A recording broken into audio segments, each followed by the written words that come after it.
Announcements, non-papers. Papers have been laid. Question.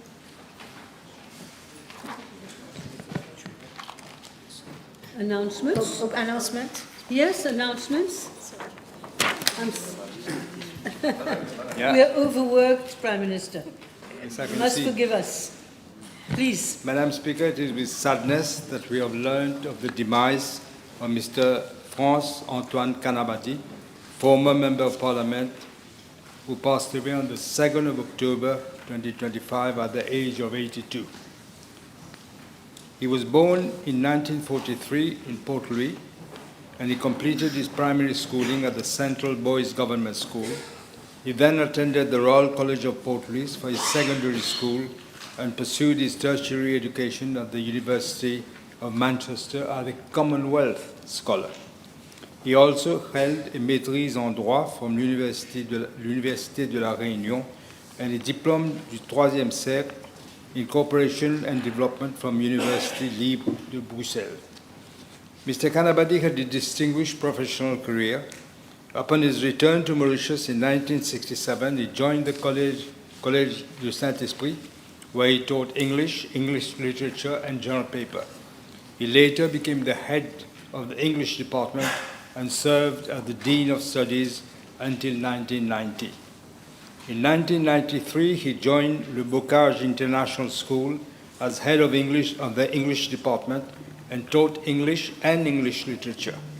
He became deputy headmaster before embarking on a new career as a patents translator with the World Intellectual Property Organization until 2025. Madam Speaker, Mr. Kanabadi joined politics in 1967 on his return to Mauritius.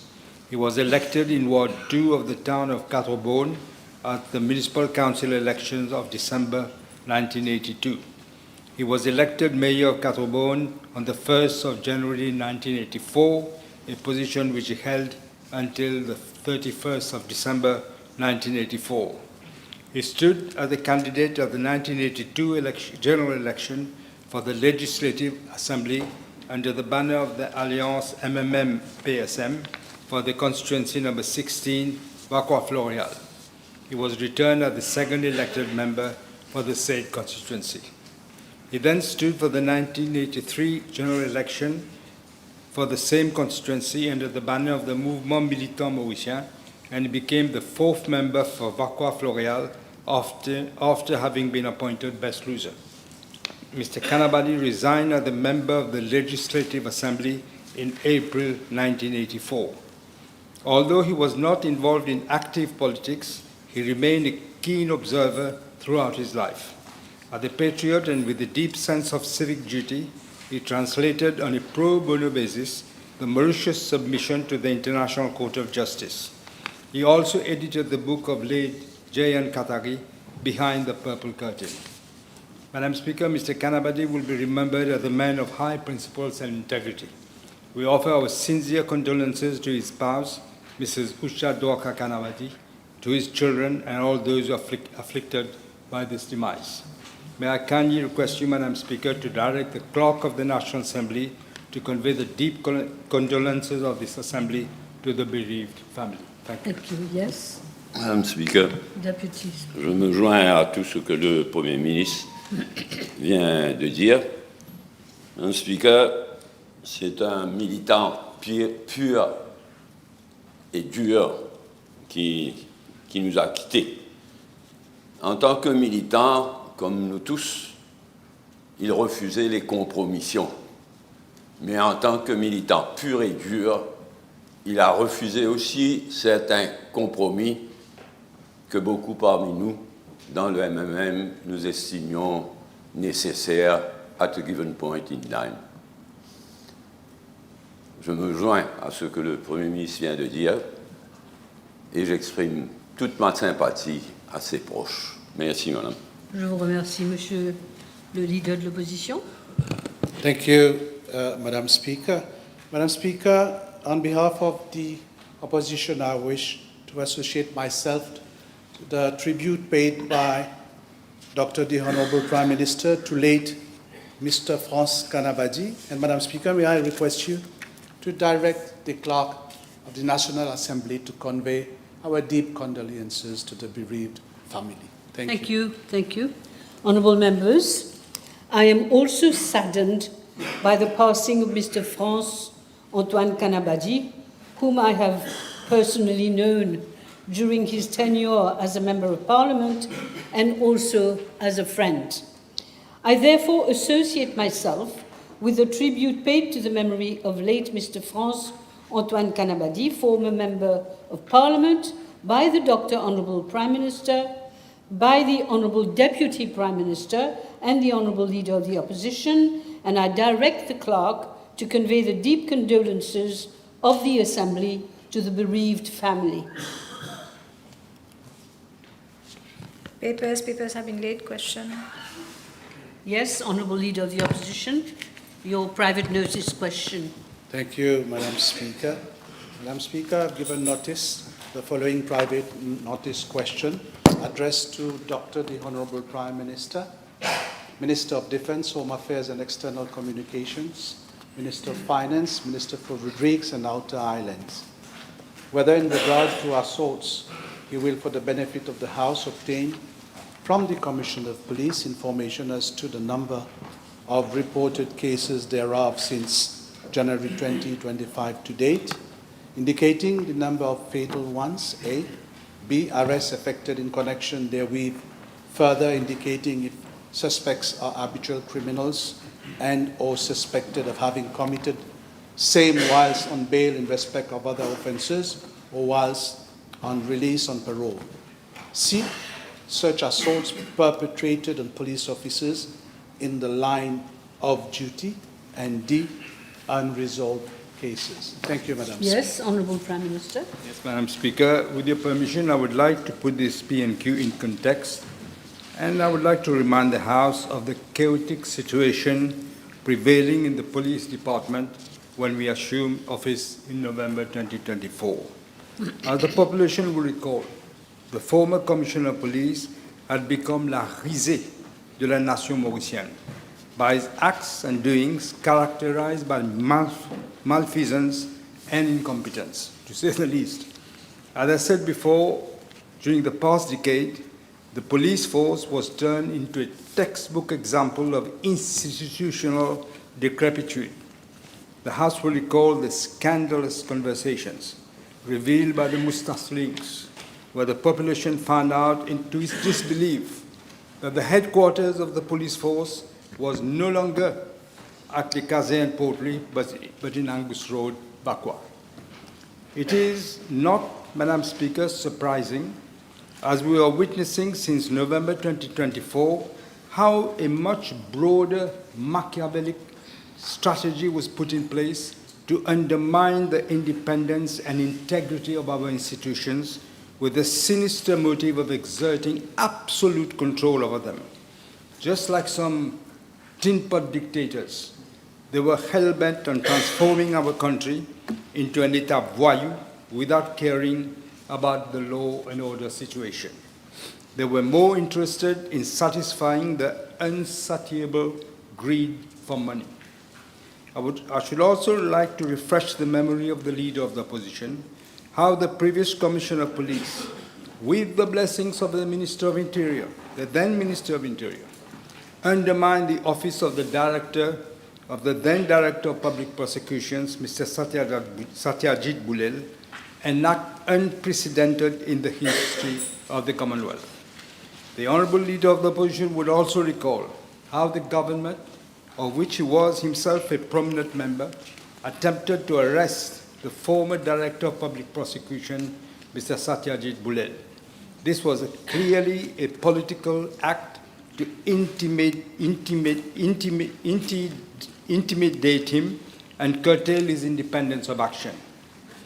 We recall the abhorrent tactic by the then Commissioner of Police by bypassing the Attorney General's office and the office of the Director of Public Prosecutions for criminal proceedings before our court of law. The Commissioner of Police instead retained the services of counsels and attorneys from the private practice, from the coterie of lawyers and attorneys at the service of the MMM. and the King's Counsel from the UK for a total amount of 14,288,825 rupees, a totally unprecedented and unheard practice.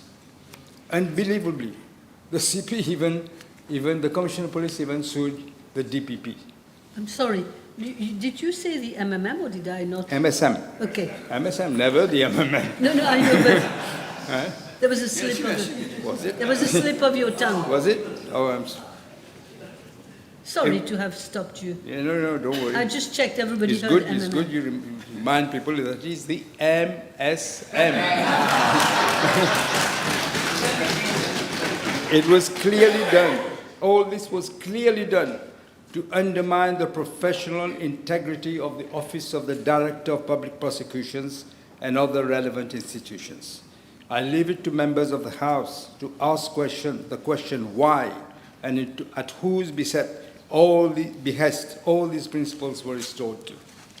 The revelations regarding the issue of reward money and the allegations of drug planting targeting members of the civil society critical of the then government gives us an idea of the political weaponization of the police force under the previous regime. The involvement of the former Commissioner of Police and his closest collaborators at the helm of the force have sent shockwaves in the nation. Madam Speaker, we find ourselves today in the shameful position where a former Commissioner of Police, 2 Assistant Commissioners of Police, a Superintendent of Police, 2 Assistant Superintendents of Police, a Police Sergeant, other subordinates are currently on bail under charges of embezzlement and corruption of a magnitude never heard before.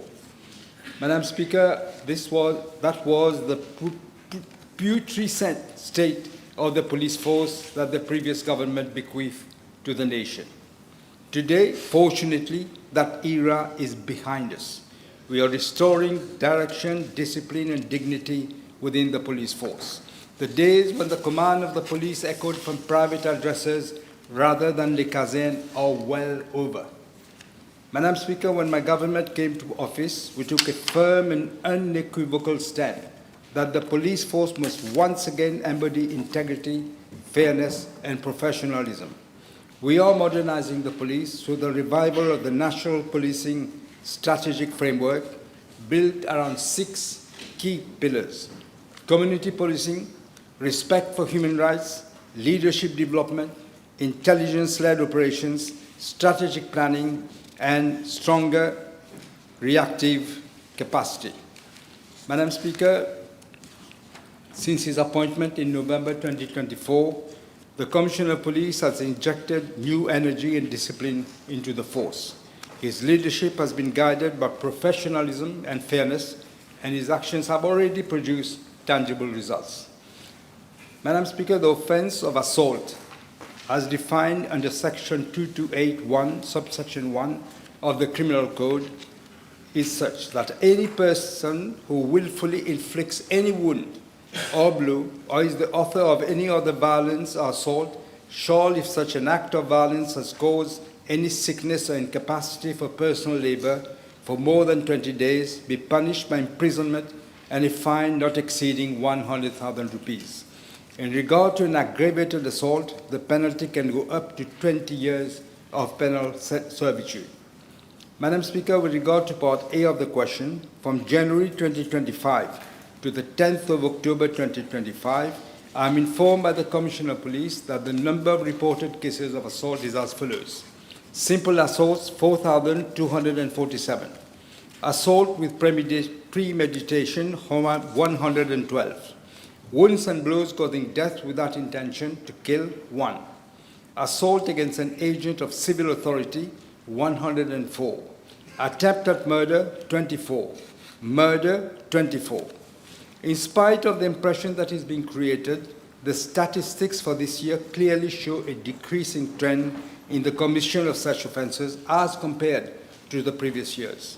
The total number of fatal ones, comprising murder and wounds and blows causing death without intention to kill, is 25.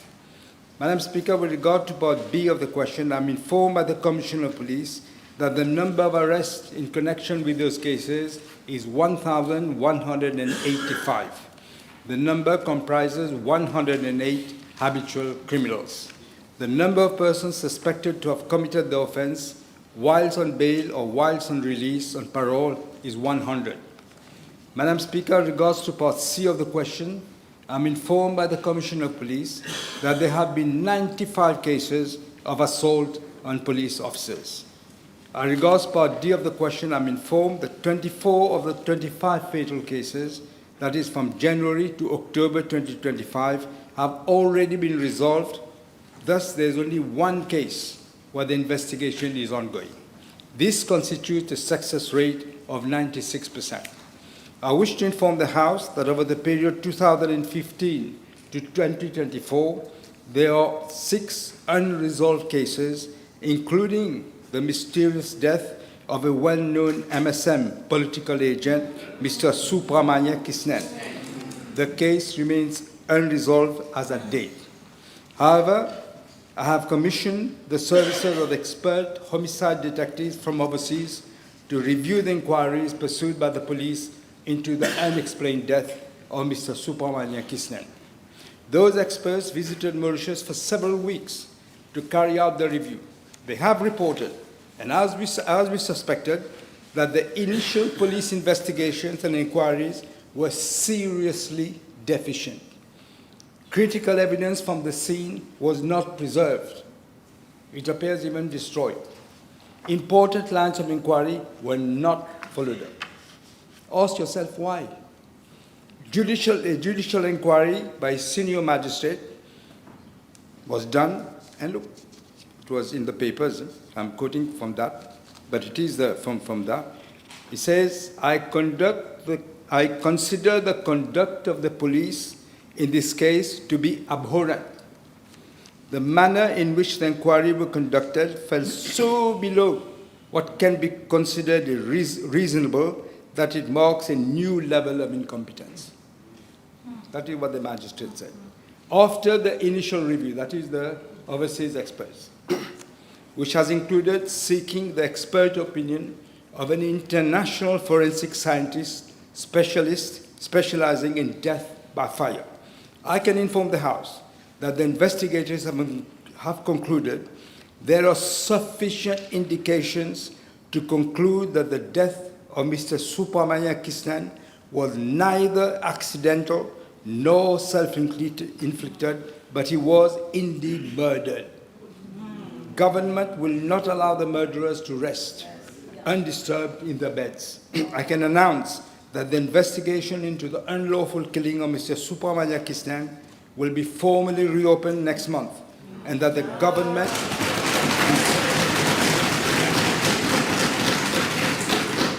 government intends to introduce legislation soon to permit, in certain limited and controlled circumstances and in matters of great public interest, the use of specialists and expert investigators from abroad. I am informed, Madam Speaker, by the Commissioner of Police that cases of fatal assaults are resolved on an average within 48 hours.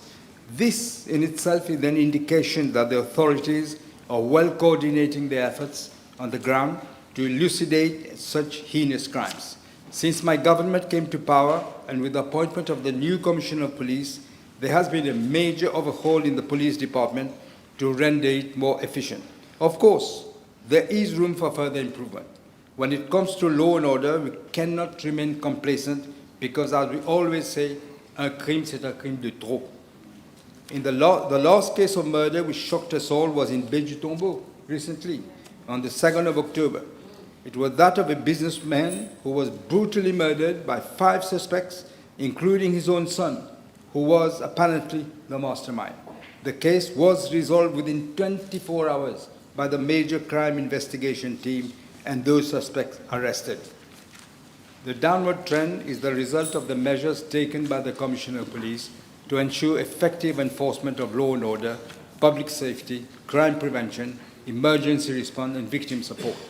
I have previously enumerated the measures that have been taken and those which will be implemented in my reply of PNQ of the 19th of June of this year.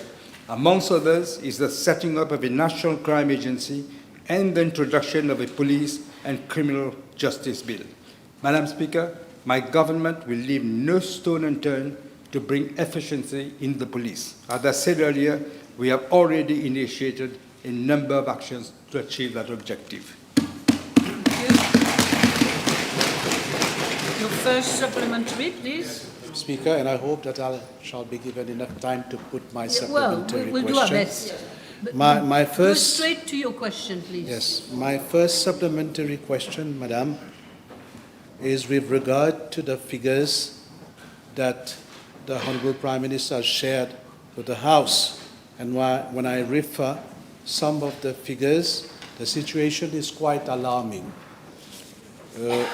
I can see that we have, from the figures given, 15 cases of assaults per day, and as 10 police officers assaulted per month. That's why I'm saying that the situation is alarming.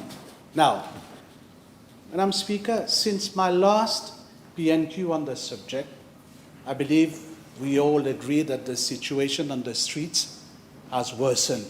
For the month of September only, we have cases of assault in the metro, domestic violence, a case of murder, and even the use of firearms and assault with offensive weapons in the premises of a hospital. And the Honourable Prime Minister informed the House. What additional measures is he planning to take to curb that situation prevailing with regard to law and order in the country? The Honourable Leader of the Opposition might be surprised to learn I've given the figures, but if you were to compare these figures to last year when you were in power, let me remind you, simple assaults, I said 4,247. Yes. 2024, you know how many it was? 5,458. Over 1,000 more, 1,300 more. Assault with premeditation was I quoted, 112. In 2024, it was 143. As for assault against an agent of civil authority, I said 104. 2024, it was 133. Let me say this also. We will bring legislation. It is unacceptable that someone should be allowed to assault a police officer. That is something that we will have to address. We will have to tighten the law. That is totally unacceptable. As for murder, attempted murder was, I said 24. It was 25 in 2024. As for murder, 24 this year, so far, compared to 35 in 2024. That's why I said there is an impression. But when you look at the figures, it was much, much worse. And I've enumerated, I don't want to go through it, you will say I'm taking time. I've said what are the measures we are taking. As I said, this is always there is room for improvement. Un crime, c'est un crime de trop. But still, we are moving towards that. Your second question. Yes, thank you, Madam Speaker. In a reply to a supplementary question from my colleague, Honourable Adrien Duval, last Tuesday, the Honourable Prime Minister said, I quote, he does not want to give the impression that we are a police state because our country attracts tourists. Is the Honourable Prime Minister aware that even tourists are being attacked and robbed in broad daylight? For example, yesterday, 2 tourists were attacked at the Promenade Doguet in Port-Louis. Will he therefore agree that if we cannot protect our tourists, Madam Speaker, this will give a very bad reputation to our country, and we will have to face. Again, I said to the Leader of the Opposition, as if nothing happened, no tourists were attacked for the last 10 years. As I said, there is room for improvement. We are tackling, the Commissioner of Police is looking into all this. When I said I don't want to give the impression that it is a police state. But we are using the SMF, we are doing these routine checks and all these are going on, but not to everywhere over the whole island. We are changing spots from time to time. Third question, please. Madam Speaker, in my last PNQ, the Honourable Prime Minister mentioned the lack of police officers in the force. While today we are asking police officers to register dogs, may we know where matters stand regarding recruitment of new police officers? As I said, I think the leadership didn't hear me last time. We have just recruited, I can't remember, a whole batch of new police officers. And we are in the process of saying, but we have to do one thing. We want police officers to deliver also. We want people to respect police officers, but the rogue police officers, we will get rid of them.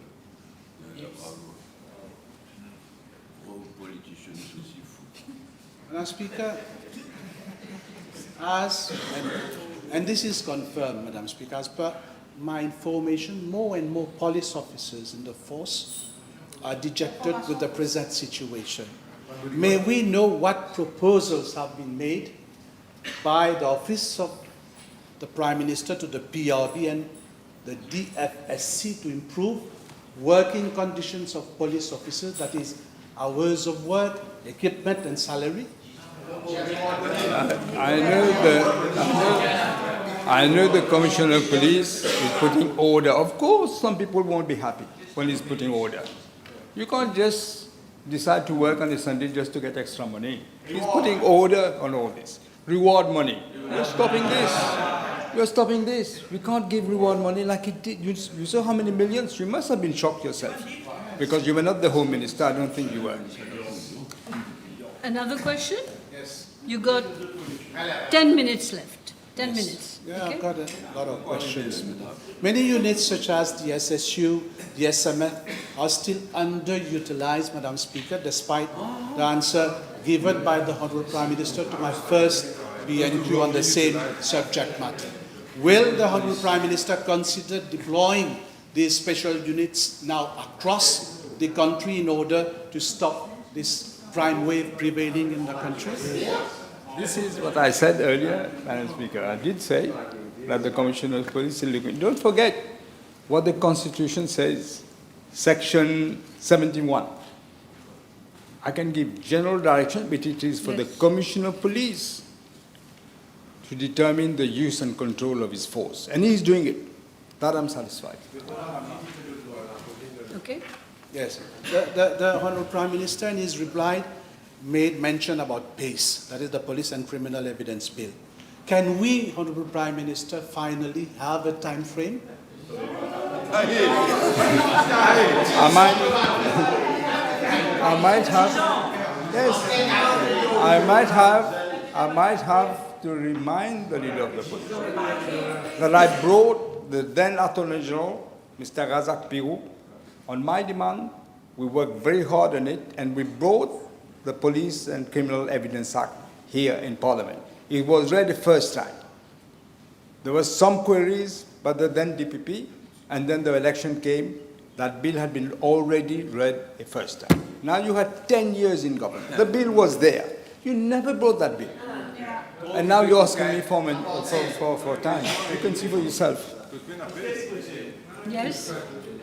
In a reply to a question last Tuesday again, the Honourable Prime Minister stated that he would consider the use of body cam by prison officers. Will he consider extending same to police officers? Yes, we actually are. Good. Will the Prime Minister also consider introducing in our penal system the use of electronic bracelets for habitual criminal and sexual offenders?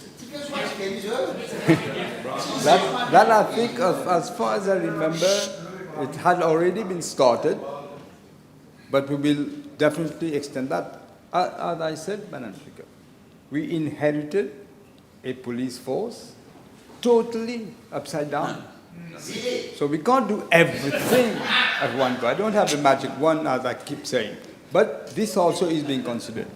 Madam Speaker, the Honourable Prime Minister cannot indefinitely blame the previous government. He's been in office for the past almost a year now, Madam Speaker. Madam Speaker, the very existence of gangs in the country, such as Mauritius, is not acceptable. We have specialized units such as the JPM, the Marcus at our disposal. Will the Honourable Prime Minister consider conducting dedicated operations to dismantle gangs and put the perpetrators behind bars once and for all?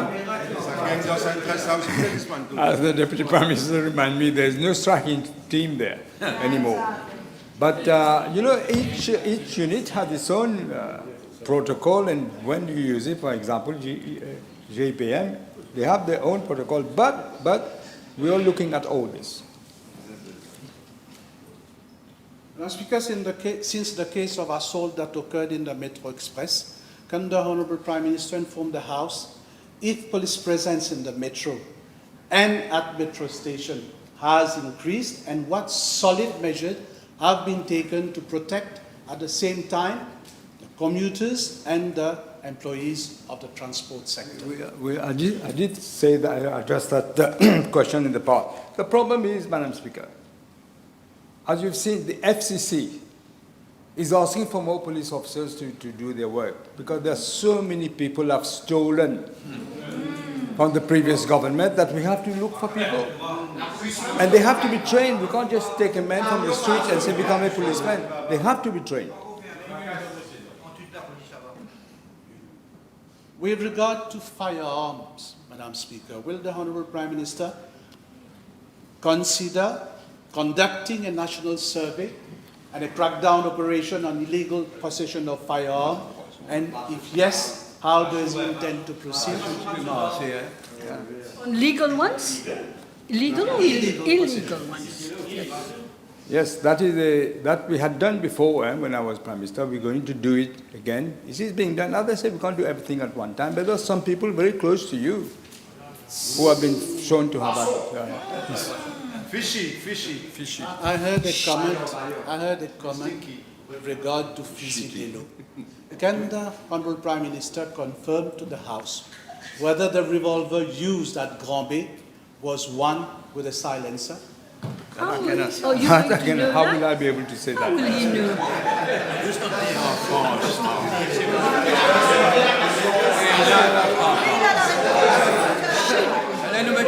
Speaker, that is something very serious, Madam Speaker. No, but some Many things- of our senior citizens, some even of foreign nationality, have been brutally attacked in their homes. Will the Prime Minister consider a special desk in all divisions across the country to assist those persons, such as regular visits or exchanges, Madam Speaker? One of the reasons this is happening, because under the previous regime, drugs were available everywhere. Yeah. The case of the unfortunate case of Bejitombu, the son who was arrested, he was looking for money to buy drugs. This is the origin of the problem. Let me come to that Perhaps one. one moment. Maybe you want to consider this special desk? I would love to Interesting. discuss this with the Commissioner of Police. Yes. Thank you, Madam Speaker. Based on the figures provided by the Honourable Prime Minister himself, assaults seems to be a daily occurrence. And we have not even spoken about crimes related to drug trafficking and drug use. But I will come to that at a later stage. 1 year down in his mandate, is the Prime Minister satisfied with measures that have been taken by his government to fight crime in this country? I thought I explained all this at the beginning, Madam Speaker. We have results to show, compared figures. We have, for example, I gave you a figure on describe 96% success. Never happened under your government. 2 minutes left. 2 minutes Got left. one last question for Yes. the Prime Minister. I come back to what I said last time in my PNQ. Can the Honourable Prime Minister inform the House when does the present contract of the Commissioner of Police come to end and whether he intends to renew his contract? It's too early for me to say that.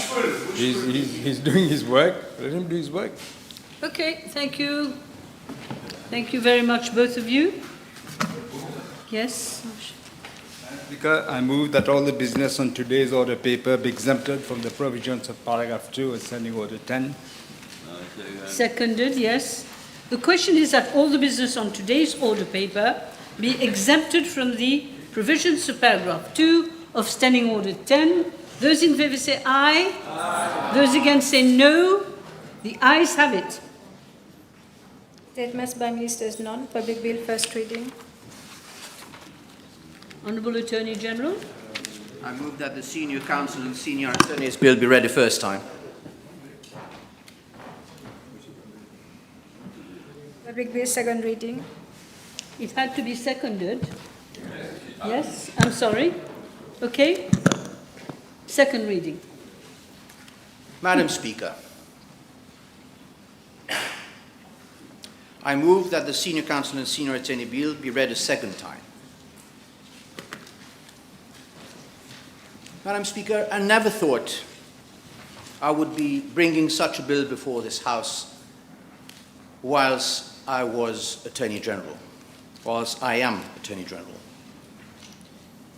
It was never my intention, nor part of my instructions when we were preparing the government's programme, to do so.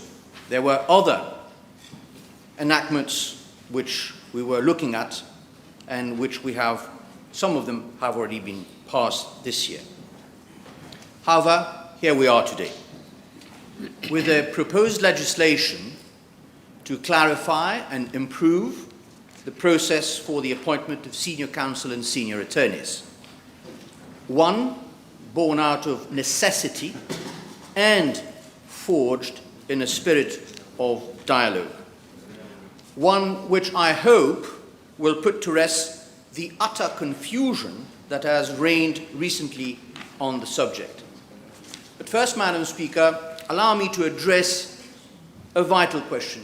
How did we get to this? You see, the tradition of conferring titles upon lawyers did not begin in our part of the world. It began, as many of our legal habits did, like addressing the Chief Justice as my lady, in England. The title of King's Counsel or Queen's Counsel, depending on the sovereign, first appeared in the early 17th century. It was a recognition of seniority, skill, and service to the crown, and for centuries it remained one of the most visible markers of professional distinction at the English bar. Originally, the title was a personal mark of favour, of royal favour, granted directly by the monarch on the advice of the Lord Chancellor. It was not the judiciary that conferred it, but the executive acting through the sovereign's prerogative. After all, it was the King's or Queen's Counsel. Yet the courts themselves quickly gave it life. They recognized the precedence that came with the title and allowed those appointed His Majesty's Counsel learned in law to enjoy privileges that ordinary counsel did not. They were heard first in court. They sat within the inner bar as opposed to the outer bar, and they wore silk gowns, hence the term that survives to this day, taking silk. Those privileges, though symbolic, were not without consequence. They signified a degree of mastery of advocacy and of trust in the advocate's independence. Today in the United Kingdom, the system still bears the imprint of its royal origins, but it has been modernized to reflect democratic and merit-based principles. The appointment is now handled by an independent body. Applications are invited publicly. Candidates are assessed against clear criteria, including integrity, understanding of the law, excellence in advocacy, and contribution to the profession. Recommendations are made to the Lord Chancellor, who then advises the King. And we all know who the Lord Chancellor is and where does he sit in Parliament. You will have noted, of course, Madam Speaker, that the Lord Chancellor, being the Minister of Justice in the United Kingdom and a member of Cabinet, the role is that of an executive, of someone of the executive. The final step is the issue by the King of letters patent, but the process itself is essentially the result of the work of the independent panel, which includes lay members alongside judges and senior lawyers. The idea is to ensure that excellence at the bar is recognized by society at large, not merely by the profession itself. Now, across the Commonwealth, the model evolved in different ways. In some jurisdictions, especially those that have become republics, the title of King's or Queen's Counsel have been replaced by the title Senior Counsel. In Australia, for instance, Senior Counsel are appointed by the Chief Justices of each state, often upon the advice of a selection committee that consults widely amongst judges, peers, and the profession. The criteria are again merit-based, demonstrated ability in advocacy, integrity, and independence. In Canada, the evolution followed a somewhat different path.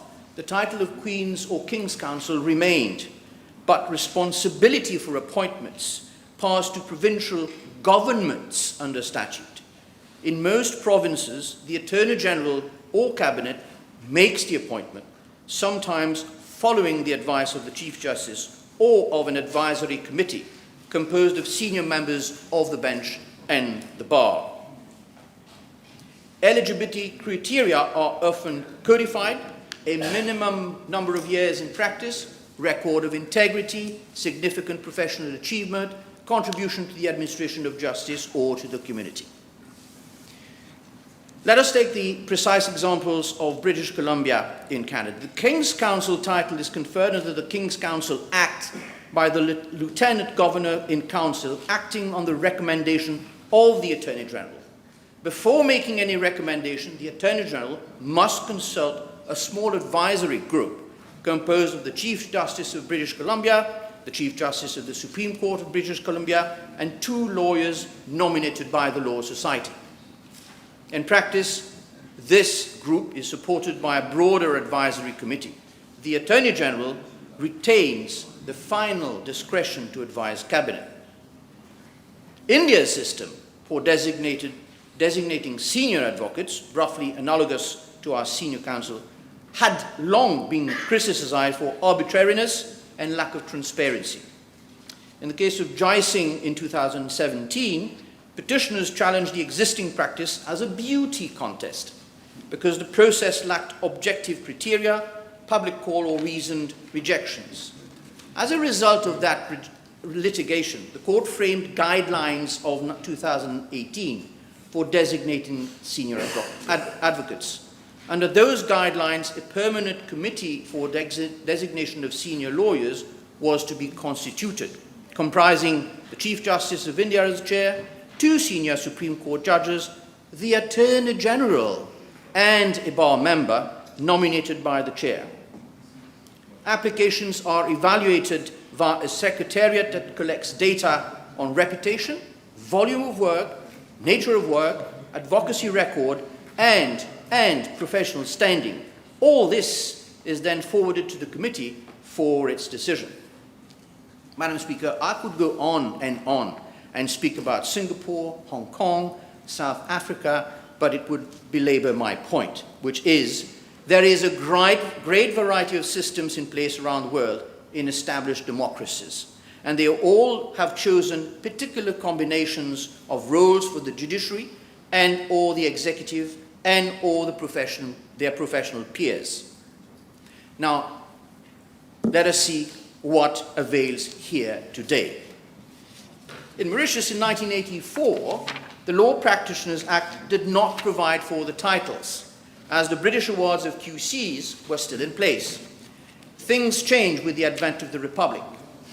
In 1992, Counsel Emeritus and Solicitor Emeritus were introduced in Section 9A of the Law Practitioners Act, and their mode of designation was one we still use today. The said Section 9A was, by virtue of Act 6 of 1995, amended, and the appellations of Counsel Emeritus and Solicitor Emeritus were changed to Senior Counsel and Senior Attorneys in 1995. And in 2001, Section 9A was again amended to provide for a minimum of 15 years standing as sole eligibility criteria for appointment. Therefore, Madam Speaker, under the current law, the appointment of Senior Counsel and Senior Attorney is a shared process between the judiciary and the executive. Section 9A of the Law Practitioners Act provides that the President may, and I stress the word may, as opposed to shall, on the recommendation of the Chief Justice, appoint barristers and attorneys to these honorary titles. The word may is key.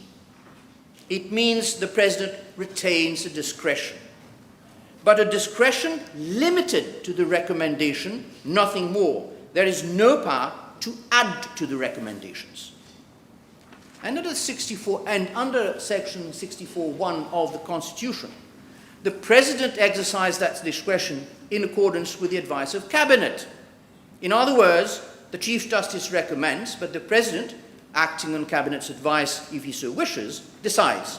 It is therefore a collaborative process, not one belonging exclusively to either branch. The judiciary identifies merit, the executive ensures propriety, and acts through the head of state. Together, they give effect to a constitutional balance that respects both independence and accountability within the separation of powers. But truth be told, its application has never been easy or straightforward. I'll concede that. In June 2010, then Chief Justice Young Sik Yuan broke a 15-year silence in the appointment of Senior Counsel. Only 2 had been named since 1995, and this was in 2003, creating what he called a barren period. His decision to recommend 16 new appointees as Senior Counsel at once was, in his own words, and I quote, an act of corrective justice, meant to restore balance after years of stagnation, to replenish the ranks of seniors at a bar that had grown in size, and to ensure that the profession could transmit its best traditions to younger lawyers. The then Chief Justice therefore introduced a method that was his own, but it had its merits. He said that he undertook written consultations with all judges, all QCs, and all senior counsel. And he relied on guidelines which had been drawn up after discussions with the Bar Council and the Law Society. Chief Justice Sik Yuan wanted these guidelines published on the Supreme Court website for the sake of added transparency. This practice, it would appear, Madam Speaker, has not been followed since. In fact, Madam Speaker, there have been many difficulties over the years in the appointment process. In the last 32 years, this exercise has been carried out on very few occasions. 1993, 1995, 2003, 2010, 2016, and in August of this year. I have been informed that the 2016 nominations were the subject of a back and forth between the President and the Chief Justice of the time, leading some to questions whether the process had been followed by all. I also know for a fact, Madam Speaker, that under the previous government, recommendations of the then Chief Justice were not acted by the President at all, a decision which he was entitled to take, but which left, of course, a bitter taste for many in the legal and judicial sphere. Madam Speaker, over the years, the recommendation process became seen as a burden for the different heads of our judiciary. None were willing to single-handedly pick names and then potentially engage in a tug-of-war with the executive without mentioning the criticism from those that were not picked. The situation became such that upon stepping in as Attorney General in November 2024, I immediately started discussions with the Honourable Chief Justice on this issue. I put forward the fact that no new appointments had been carried out since 9 years, and I pledged to support any efforts she would undertake to remedy this. Madam Speaker, unfortunately, once again the appointment process for senior counsel and senior attorneys has reached an impasse. A few months ago, recommendations were submitted to the President in a list of 33 names of counsel and attorneys for appointment. Acting under Section 9A of the Law Practitioners Act, the President appointed 31. He did not add any new names. The President simply declined to act on 2 recommendations. And I can say, Madam Speaker, that the President was, in law and conscience, perfectly entitled to act as he did. What followed, however, was gridlock. No ceremony to hand over the letters patent, apprehensions on whether the process was valid, a judicial review based on these apprehensions, all paralyzing what ought and should be a very simple process of collaboration between 2 branches of power in Mauritius. But mistrust, speculation based on misinterpretation of the existing law cannot be allowed to endure, Madam Speaker.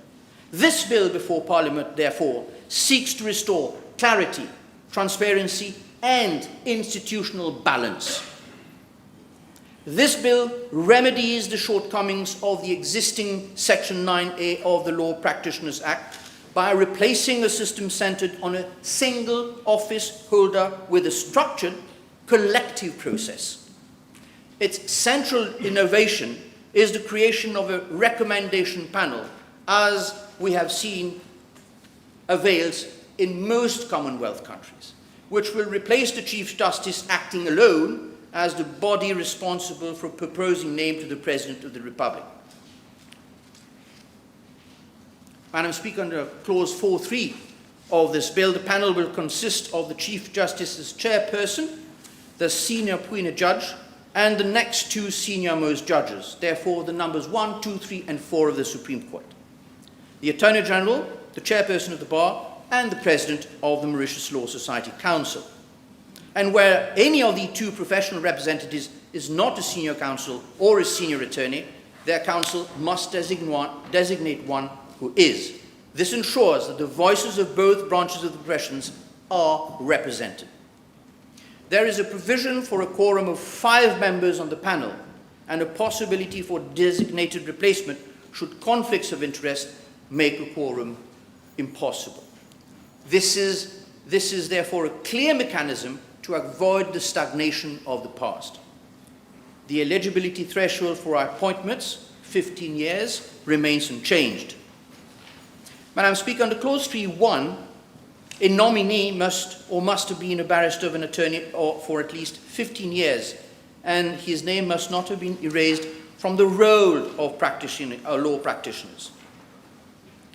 Clause 3.2 makes it explicit that non-practicing barristers may be appointed, recognizing that some who have served their country in public office or other capacities continue to embody the distinction and contribution that the title seeks to honor. The bill also makes it clear that the title of senior counsel or senior attorney is honorary and creates no legal right or entitlement. The bill introduces for the first time a regular timetable for appointments. On under Clause 6.1, Madam Speaker, the panel will meet as and when required, but it shall, in any case, every 3 years, make recommendations, if any, to the President. There might not be anyone to recommend, but they must at least meet and decide that there are no one who can be recommended. In its deliberations, the panel will be guided by broad, merit-based criteria as set out in Clause 6.2.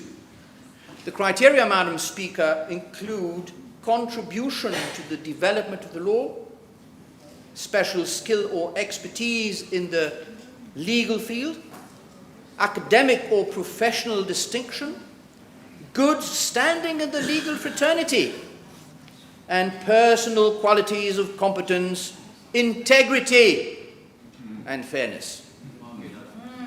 Clause 7 provides for a ceremony at the Supreme Court to confer the letters patent issued by the President to the new appointees. No more gridlock. The remaining provisions regulate the use of the honorary title and provide for its cancellation where a practitioner is struck off the roll or otherwise ceases to be qualified as a law practitioner under the Act. In essence, Madam Speaker, the bill widens the base of recommendation, diversifies participation, replaces opacity with procedure, and it introduces a framework that blends judicial leadership with professional representation and constitutional oversight. Madam Speaker, having elaborated on the why this bill was needed and what it contains, I will now, with your leave, address two important subjects of ongoing debate, or should I say ongoing confusion on the subject. First, Madam Speaker, is the idea that we are somewhat depriving the Chief Justice of inherent prerogative of her office. I stress inherent prerogative. An inherent prerogative, Madam Speaker, is one which, even if not defined in statute, must necessarily exist for an institution to fulfill its role. For instance, the Supreme Court decision in Gimel in 1993 recognized that admitting or removing a barrister from the role is an inherent disciplinary function of the judiciary. That is, a power essential to maintaining the integrity of the court and therefore part of its core judicial authority. That arises because the courts must be able to control who appears before it as an aspect of administering justice. The designation of senior counsel, however, Madam Speaker, is of an entirely different nature. It does not determine whether a person may practice, nor does it discipline or regulate advocates. It is an honorific recognition of standing and contribution created purely by statute under Section 9A of the Law Practitioners Act. It confers no special right of audience and does not affect the exercise of judicial power. Crucially, as we have seen, the law provides that such appointments are made by the President after receiving the recommendation of the Chief Justice. By contrast, the admission or removal of counsel from the role of barristers lies exclusively within the court's jurisdiction. The executive has no part to play in it. This clear difference confirms that the appointment of senior counsel is administrative and collaborative, not an inherent judicial prerogative like the admission on the roll, and the two issues must not be hastily conflated. Indeed, Madam Speaker, the designation of senior counsel or senior attorneys is not a judicial function because it does not involve any exercise of judgment over legal rights, the interpretation of the law, or the resolution of disputes, which are they not, the essential elements of judicial power. Thus, nothing in the Constitution or in the inherent powers of courts creates or implies such a function. Its source is therefore purely statutory at Section 9A of the Law Practitioners Act, In other words, the judiciary's role here exists only and only because the law expressly provides it. There are no inherent powers in the judiciary for that function, which is not a judicial function. Secondly, Madam Speaker, some have sought to rely on the Indian case of Jai Singh in 2017, which I mentioned earlier, one of the very rare authorities on the issue, to argue that the power to designate senior advocate is inherently and exclusively vested in the courts. Very far from the truth, I'm afraid, Madam Speaker. Such a view is, in my humble view, most incorrect. The actual issue in Jai Singh was how the courts should exercise their statutory powers, not who, executive or judiciary, possessed the powers. That was the ratio decidendi of that case. Jai Singh confirmed that the power to designate senior advocate comes from statute, the Advocates Act, just like we have the Law Practitioners Act in Mauritius. The court treated it as a statutory function, not a judicial function, one that must be exercised with fairness, transparency, and clear criteria, and issued guidelines to ensure that standard. And when the Jai Singh judgment says that the power, and I quote, is always vested in the judiciary, it was merely and only saying that the Indian statute already says so, and that there was no need for the new guidelines to re-establish it. In fact, Madam Speaker, to say otherwise, that is to argue that such a process is necessarily part of the exclusive functions of the judiciary, would be to imply that somehow any other country, any state, where the judiciary does not hold complete control of the process, is encroaching on the prerogatives of its judiciary. So from Canada to England, dangerous breaches of the democratic principles would thus be taking place and be accepted by the courts. Does it make sense, Madam Speaker? The answer is a resounding no.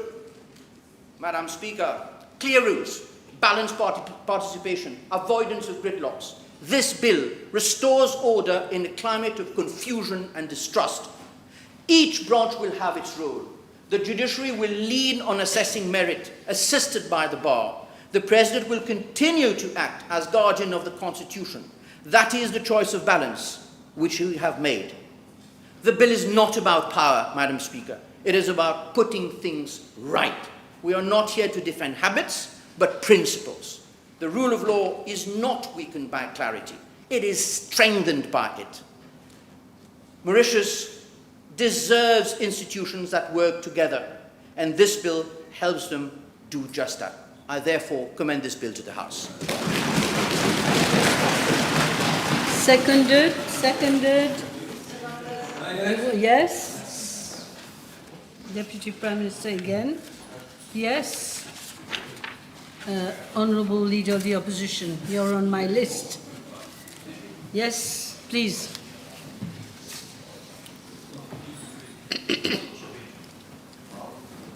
Madam Speaker, I rise today in this August Assembly as Leader of the Opposition to express my deep concern on the Senior Counsel and Senior Attorney Bill. Je ne suis pas contre le fait qu'on revoie le processus de nomination des Senior Counsel and Senior Attorneys, mais je suis contre cette proposition de loi en tant que telle. Mon premier point, Madame la Présidente, ma première réflexion, c'est sur le timing de la présentation de cette nouvelle législation. Quelle est l'urgence de présenter ce projet de loi?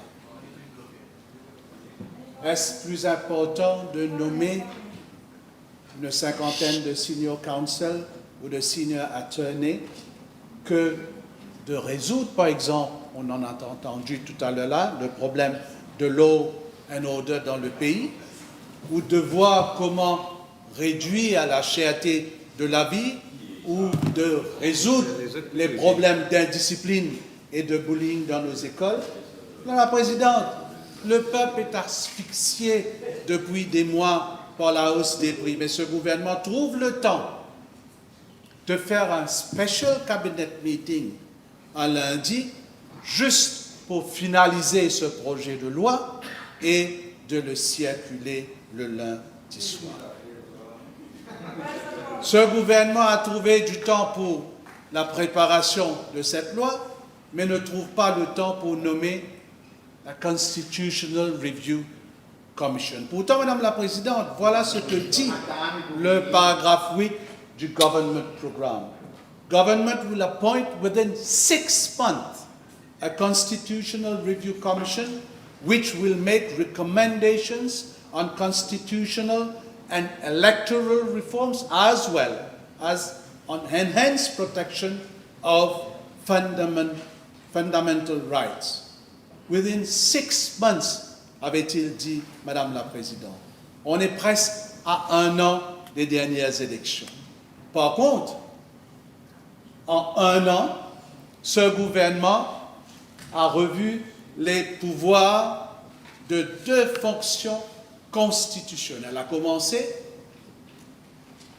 par l'amendement, le projet de loi concernant le Public Inquiry Act, qui a éliminé l'institution des commissions d'enquête. C'était le président qui avait le pouvoir d'instituer une commission d'enquête. Et aujourd'hui, Madame la Présidente, on est appelé à revoir le pouvoir de la chef juge ou des prochains chefs juges. Madame la Présidente, this bill is not simply an amendment to the law. It goes to the heart of the independence of the legal profession, the integrity of our judicial system, and the trust of the public in the administration of justice. Why the urgency to legislate? My first question, Madam Speaker, has there been adequate consultations? Have the Bar Council and the Law Society been consulted? Have barristers, attorneys concerned by the changes, have they been given enough time to reflect on this piece of legislation and voice out? Madam Speaker, this bill has been in circulation since about 1 week only. It is therefore with deep concern that I take note that this bill is being introduced at a time when a case of judicial review is pending before the Supreme Court concerning the very process for the appointment of senior counsels and senior attorneys. And this, to me, Madam Speaker, raises serious questions of principle. Whether the timing of this bill respects the separation of powers and the independence of the judiciary, and whether it risks creating the perception that the government is seeking to preempt the court's decision, Madam Speaker. Ce gouvernement ne respecte rien. Ce gouvernement contrôle la législature. Maintenant, il veut petit à petit grignoter sur le judiciaire afin de s'en assurer le contrôle. Madame la Présidente, c'est l'infiltration du gouvernement au sein du judiciaire qui devrait nous inquiéter.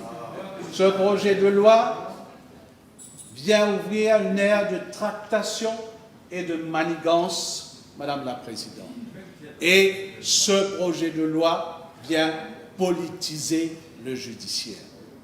On the surface, this bill pretends to enshrine merit and transparency in the conferral of honorary legal titles. But beneath that surface of reform, we find a structure that risks undermining the very values it claims to protect: independence, fairness, equality of opportunity within our justice system, and more importantly, Madam Speaker, the system of checks and balances that guarantees the separation of powers between the legislative, the executive, and the judiciary.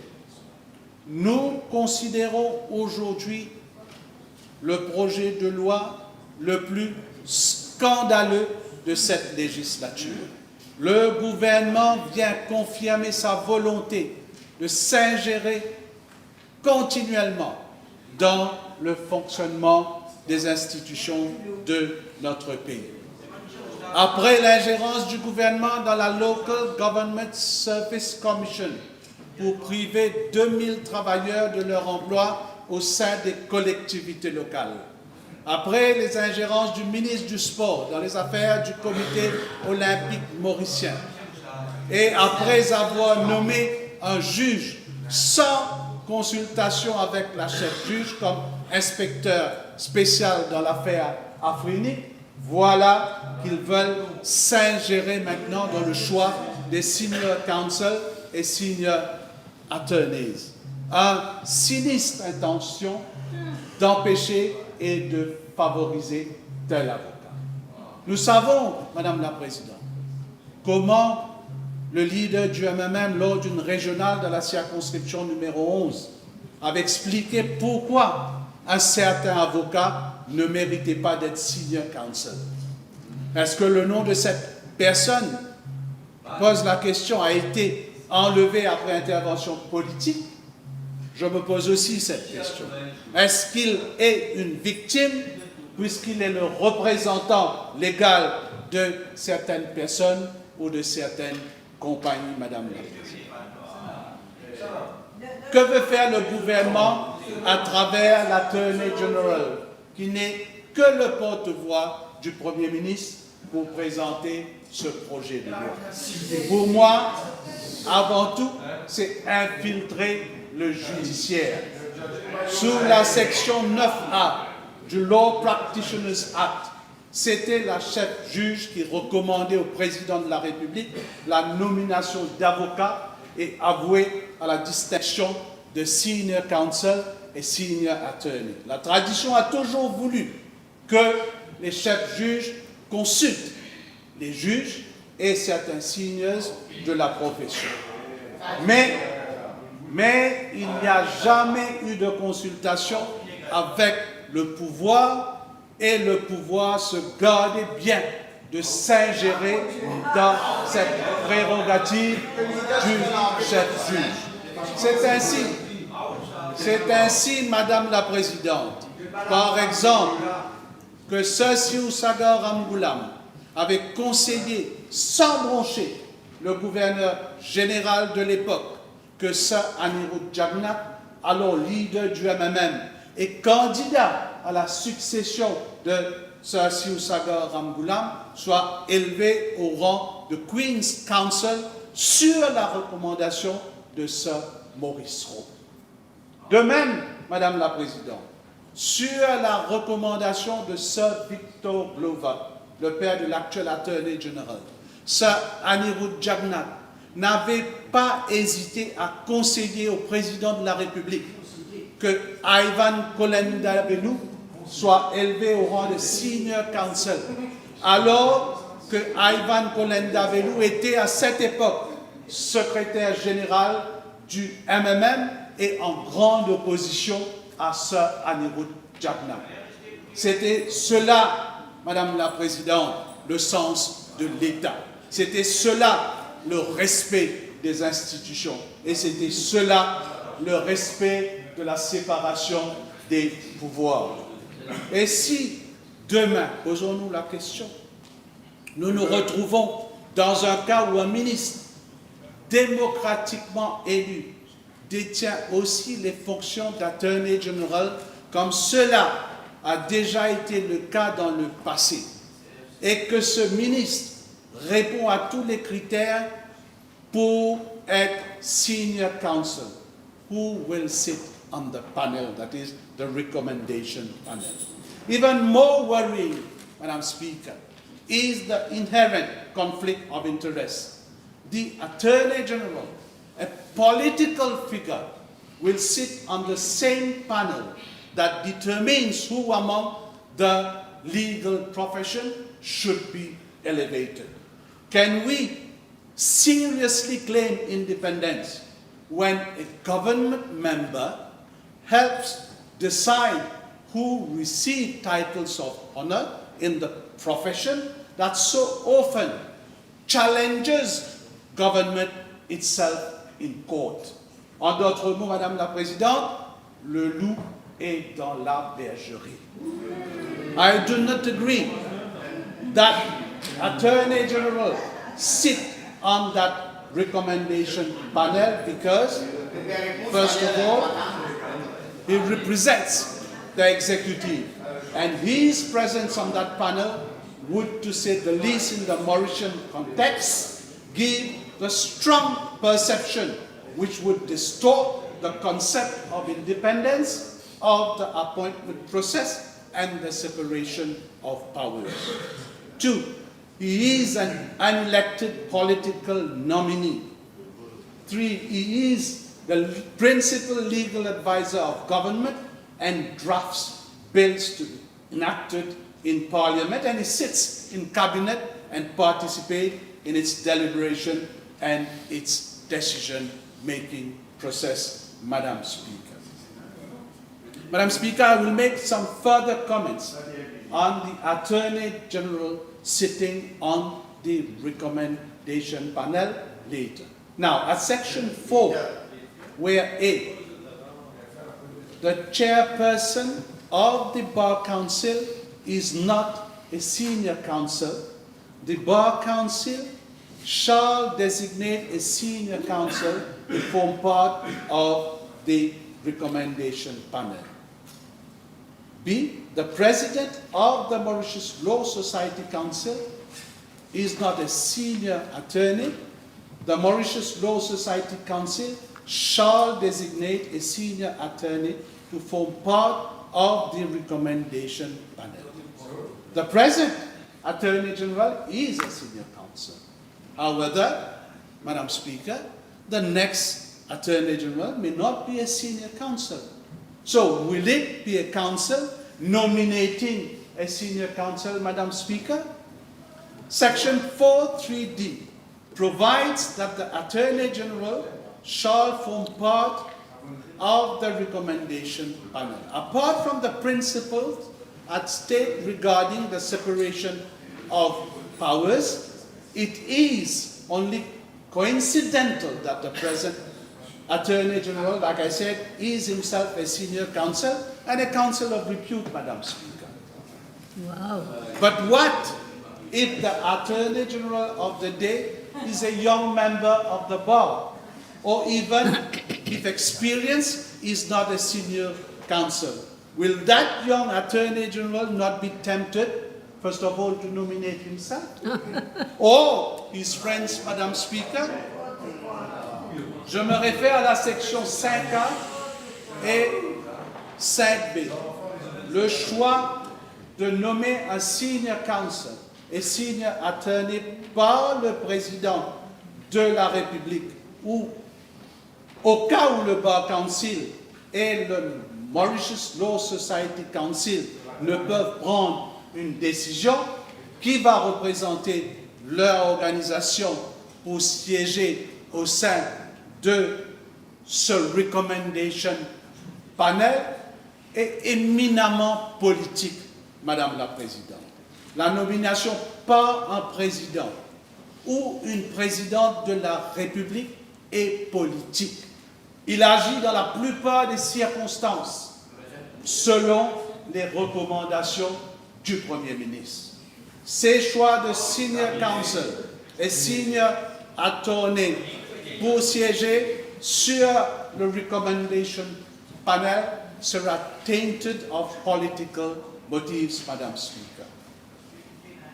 Madame la Présidente, dans le contexte mauricien, ni le président du Bar Council, ni le président du Law Society ne doivent former partie du recommendation panel, et je vais vous expliquer à la Chambre pourquoi je pense comme ça. We live in a small country, Madam Speaker, where everyone interacts with everyone. and has views and opinions about everyone and everything. First, this bill does not impose a duty on them to consult the Bar Council and or the Law Society. Now, even if the Bar Council or the Law Society were to be consulted in a meaningful manner, they are not competent, independent, and impartial to judge whether a peer is competent to become a senior counsel or senior attorney. They may have ulterior motives. They may dislike a candidate. They could have a political motive. This is certainly not how King's Counsel are appointed, for example, Madam Speaker, in the United Kingdom. At any rate, the appointment of a senior counsel or senior attorney can only be considered by their peers who already are senior counsel or senior attorney. This is already provided for in clause 6.3 of the bill. Madam Speaker, the proposal that I made is to delete clauses 4.3d, 4.3e, and 4.3f of the bill, and by deleting those three clauses, clauses 4.4 and 4.5 then become redundant and also must be deleted, Madam Speaker. Now, since we recommend that the composition of the recommendation panel only consists of the four members of the judiciary, we propose in clause 4.7 that the panel can be convened by the Chief Justice or at the request of two members, therefore making it a quorum of 3 members, Madam Speaker. Now, with regard to the appointment of non-practicing barrister, Madam Speaker, I do not agree with clause 3.2. That is, the appointment of a non-practicing barrister or attorney as senior counsel and senior attorney, because first, this is unfair and arbitrary towards law practitioners in practice and undermines the selection process, which has to be rigorous. Should the recommendation panel appoint any such non-practicing barrister or attorney as senior counsel and senior attorney, which includes a minister in office, given the reality in Mauritius, this would give a strong perception that the judiciary is favoring the executive and undermine the concept of independence of the judiciary and separation of powers. And if the judiciary were not to appoint such a person, then this would lead to animosity and tension between the executive and the judiciary. Now, Madam Speaker, in clause 2, the definition section role is defined as the role kept under section 10.1 of the Law Practitioners Act, which reads, the registrar shall, for the purposes of this act, keep a roll of law practitioners in such form as the Chief Justice may approve. This is the roll of the date of call of every law practitioner, but exclude the list in section 10.4 of the Law Practitioners Act, meaning barristers in private practice, legal offices, law firms, and their practitioners, law practitioners in employment, and legal consultants. Therefore, Madam Speaker, clause 4.11 must be deleted as it fetters independence of the judiciary. In clause 5, Madam Speaker, on conflict of interest, I propose that clauses 5.2b, the Attorney General, and clauses 5.2c and 5.2d be deleted for the reasons that I have already given above, Madam Speaker.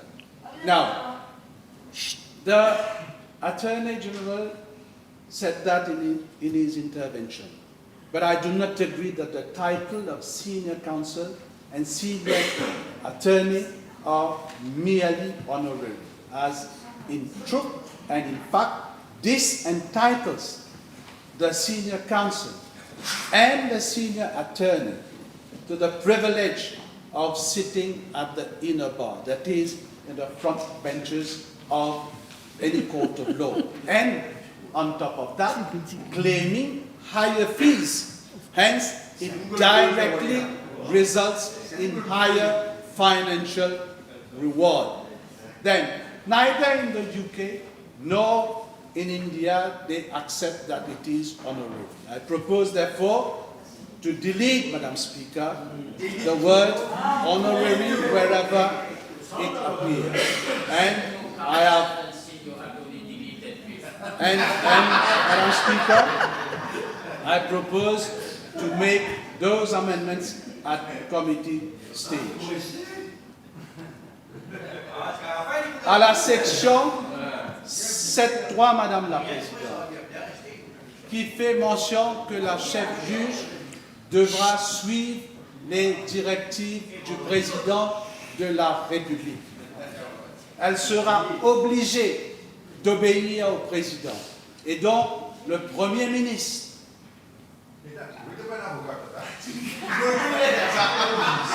Madame la Présidente, elle sera obligée, je le redis, elle sera obligée à suivre les directives du président de la République. Et cela veut dire les directives du Premier ministre pour remettre les letters patent dans un délai de 4 semaines. Et elle devient en d'autres mots, malheureusement, je dois me servir de cette expression, leur subalterne, Madame la Présidente. En 10 mois, voilà où nous sommes rendus dans ce pays. Au lendemain de la visite du chef juge de l'Inde, qui nous avait bien sermonné sur la séparation des pouvoirs. Madame la Présidente, je l'ai dit et je le redis, il n'y a pas de transparence dans le processus de sélection. This bill sets out broad criteria for appointment, but does not provide adequate safeguards against irregularity. There is no requirement to publish reasons for selection or rejection. The bill contains no provisions for review, appeal, or reconsideration of the panel's recommendation, as it is the case in other Commonwealth jurisdictions, such as the UK, Australia, and India. My question today, Madam Speaker, to this House is why such safeguards have been omitted. The selection of the King's Counsel is transparent.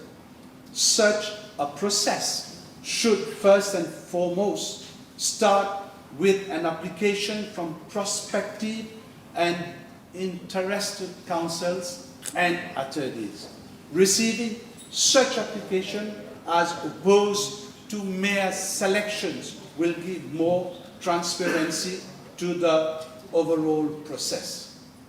And having received the applications, the panel ought to proceed with selecting those which meet all the necessary criteria, as described under Section 2 of the bill. And then the panel can proceed for the selection through an interview, Madam Speaker.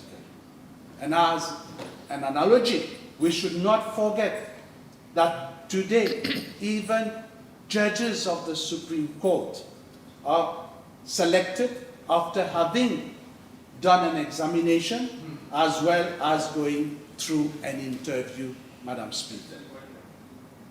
Madam Speaker, the King's Counsel panel is comprised of 2 retired senior judges, senior barristers, senior solicitors, and also lay members, that is, persons that are not legally qualified, Madam Speaker. Madam Speaker, regarding clauses 6 and 7, I propose that the following be adopted. That there should be an advertisement inviting those interested to be appointed as senior counsel or senior attorney to apply.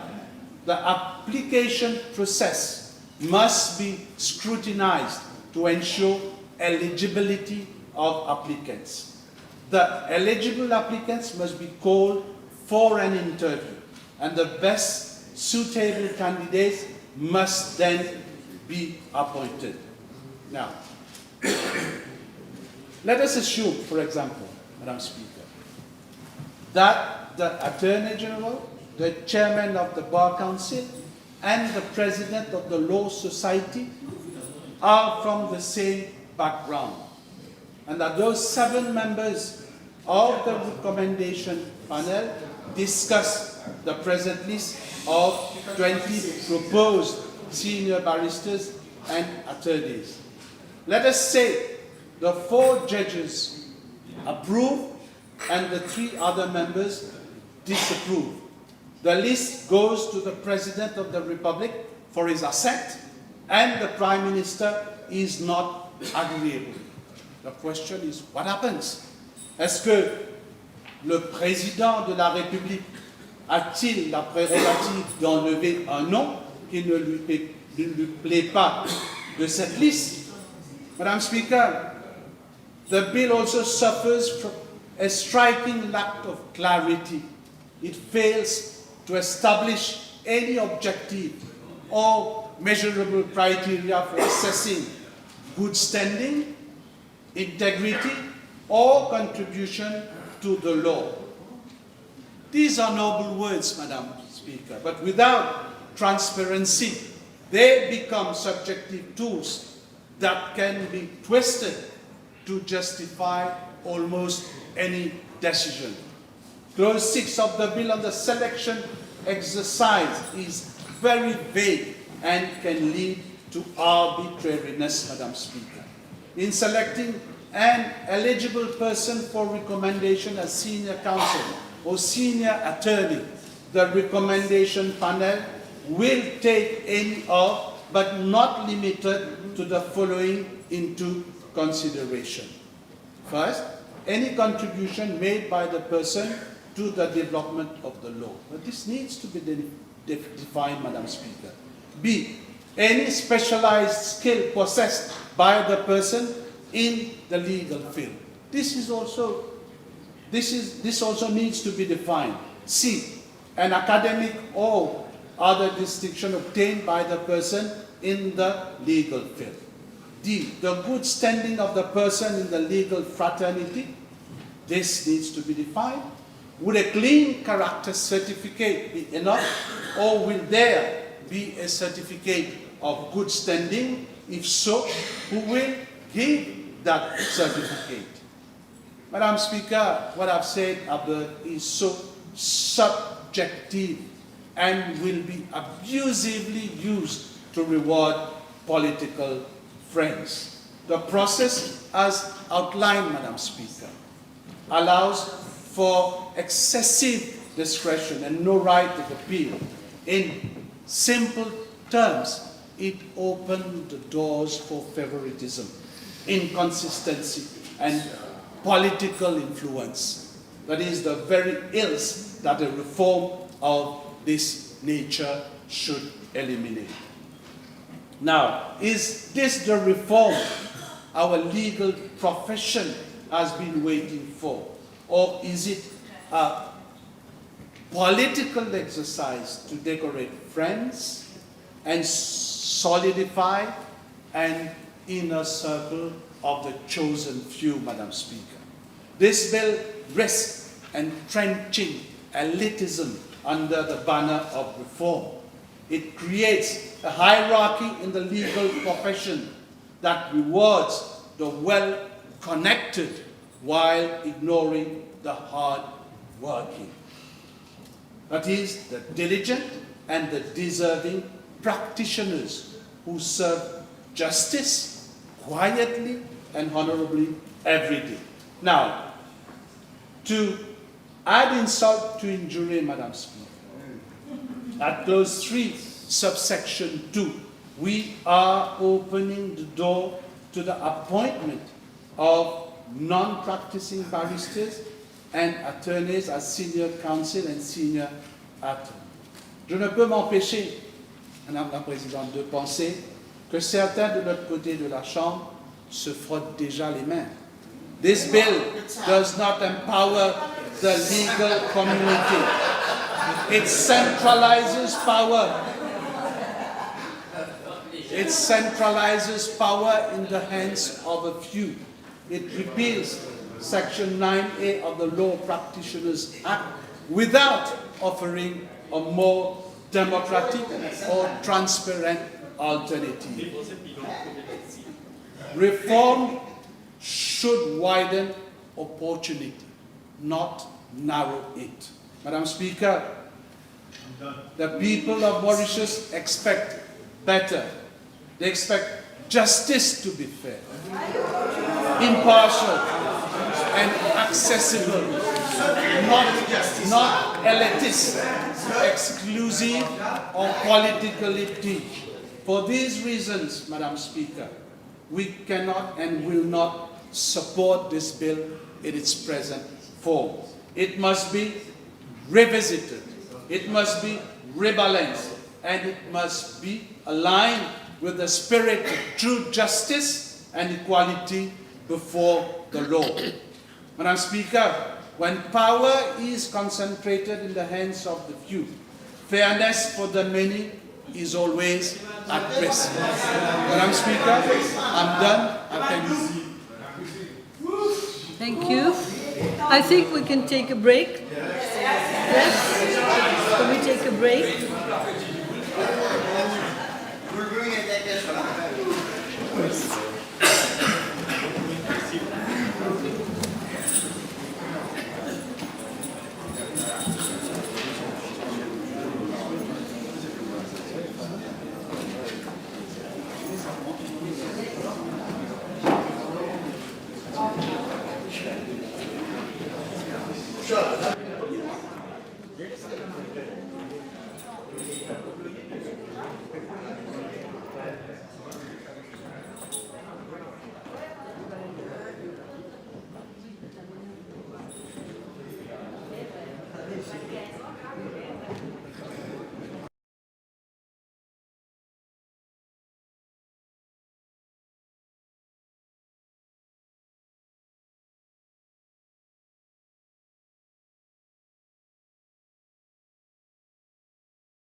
Honourable Lubin. Thank you, Mr. Deputy Speaker. Mr. Deputy Speaker, the Honourable Attorney General has been very clear, very explicit as to why this bill is before this House today. He has gone in length with regard to the history attached to our colonial past, that is from Queen's Counsel, King's Counsel to Senior Counsel. He's gone in length to explain to this House how it all functions. However, listening to the leader of the opposition, who is not here, to listen to the rebuttal, unfortunately, I do see it as something very normal in a democracy. You intervene on a bill and you're not here to hear the rebuttal. And the Honourable Deputy Prime Minister pointed it out yesterday also. It's just scandaleux, using their words. But what is very disturbing, Mr. Deputy Speaker, is the way, the mindset of the leader of the opposition. It reflects a culture of conservatism, a culture that they do not want to go the extra mile, a culture that I would describe as scandaleux, because when he was using the term scandaleux, what was scandaleux, Mr. Deputy Speaker, was when he was with his former Prime Minister and his party, the MSM. What was scandaleux was when there was an attempt to curtail the powers of the DPP with this infamous Public Prosecution Commission bill. They wanted to amend the Constitution. This was scandalous. What was scandalous? When, under their government, their Commissioner of Police wanted to go and arrest the former DPP, Mr. Satyajit Goulel, as rightly pointed out by the Honourable Prime Minister earlier on today. That was scandalous. What was scandalous also, Mr. Deputy Speaker, is for 10 years. 10 years they've been sitting in government doing nothing with regards to reform of the judiciary, reform of the police force. And now they've got the guts to come and say, we have to go through this amendment, we have to go through all these clauses that he's proposing. What have you been doing for 10 years sitting in government? These are things that are scandalous. And what is also very scandalous, these are being said outside, is when there was some conspicuous relationship between some members of the judiciary and the executive at the time when the case of Dr. Ramgoolam was being entered before the Supreme Court. That was scandalous. We've got evidence, we've got proof, it is on camera, but we do not want to go the extra mile as they do with regard to describe things as scandalous. So these are things that the MSM and the Honourable Leader of the Opposition have not been taken into account at all with regard to what is happening today. He's talking about timing. So if we go to the length of talking about timing, what was the timing of those judicial review being entered before the Supreme Court when the when the President of the Republic has already issued his recommendation and for the letters patent to be issued to those people that have been selected as senior attorneys and senior counsel? What about this timing? What about the privileged information that he has got in his possession that was privy to certain people that he's now taking in his intervention? These are things that are scandalous. And what is scandalous when he says that there was no consultation, there was no dissemination of information? He has to read the press. I'm in presence of a very nice interview that I will quote from a member from the bar, Mr. Nabil Moulna, member of the bar. He was asked by the press recently, Mr. Speaker, Mr. Deputy Speaker, in Le Mauricien of Thursday, the 9th of October. And this described the mood of the legal profession, the mood of those new hundreds of barristers that have just been called to the bar, and the almost 1,500 people of the legal profession. To a question asked, quelle est l'utilité de la fonction de senior counsel et de senior attorney? This is what he replies. Ce n'est qu'un titre honorifique. This is what the bill is all about. We are qualifying the title that those are thinking that these are very titles that they need. These are only honorary titles. Ce n'est qu'un titre honorifique, pas une fonction. He goes on to say, I quote, son utilité, si tant est qu'elle en a une, se limite à honorer symboliquement les membres de la profession légale ayant atteint un niveau d'excellence et d'exemplarité.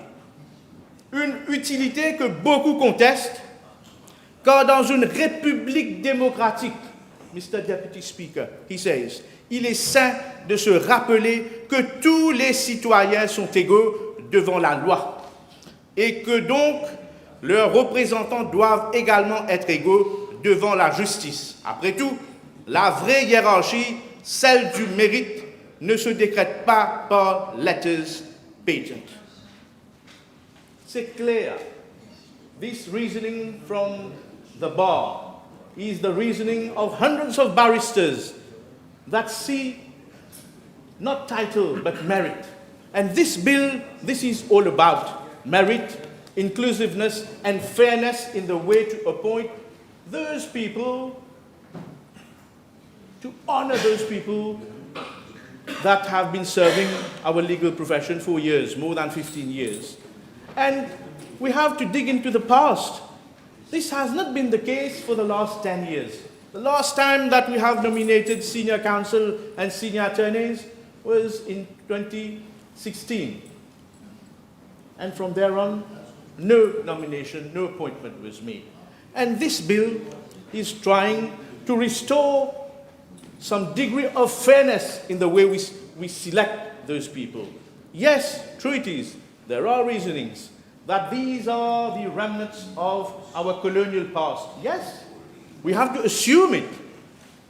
From Queen's Counsel, King's Counsel to Senior Counsel. These are the remnants. And I've got another colleague who has, in an article published in L'Express, the 17th of September, Attorney Gilles Benwell, titled Lords of Our Republic. So his reasoning, again, reflected by many people from the bar, he says, the controversies around the appointments of senior counsel and senior attorney are symptomatic of a young island state wrestling with the shackles of colonization. One can only be bewildered by the overimportance the legal profession and the judiciary subscribe to titles and entitlements instead of the core issues affecting the legal profession and the judiciary. This is what we are saying in this bill.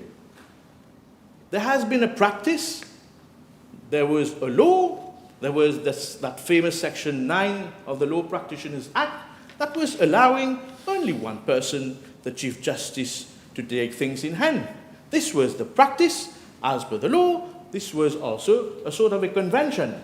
And we have seen over the years, in only limited space of time, he or she has used this prerogative in law to come forward with a list of senior attorney and senior counsel. Here we are codifying the way things should be done with a proper time frame, with a panel which is inclusive. And when I hear the leader of the opposition challenging as to why the Honourable Attorney General should be on this panel, but then if we go further, but why should we have the Chief Justice on the panel? So if we start questioning everyone, he is saying that if the Honourable Attorney General is not a senior counsel, what if the Chief Justice is not a senior counsel? We do have. Because the post of the Chief Justice is not open just to people coming through the ranks through seniority. anyone, any barrister above 15 years old can apply to become a Chief Justice. So what will it mean if the Chief Justice is not a senior counsel? So if we go on with all these assumptions and perceptions and reasonings, we will never end. But at the end of the day, what the bar, what the legal profession needs is a piece of legislation that will give them some comfort that we are moving away from this practice of our colonial past. At least it is a step in the right direction to have this recommendation panel with regard to appointing senior counsel and senior attorney. Another point I would like to raise, Mr. Deputy Speaker, when the Leader of the Opposition tackles Clause 3, subsection 2 of the Act with regard to non-practicing barrister or attorney as to be appointed as senior counsel and senior attorney. Again, what a misnomer. He is out of touch. I don't know who has briefed him, but nowadays, Mr. Deputy Speaker, the legal profession is evolving. We do not have only counsel, lawyers going to court to do litigation. We've got specialized fields. We've got arbitration. We've got mediation. We've got advisory roles, very specific in our financial services sector. The world, the legal profession is evolving. There is even a book I'm reading these days. It is talking about end of lawyers with the advent of AI and other software coming in.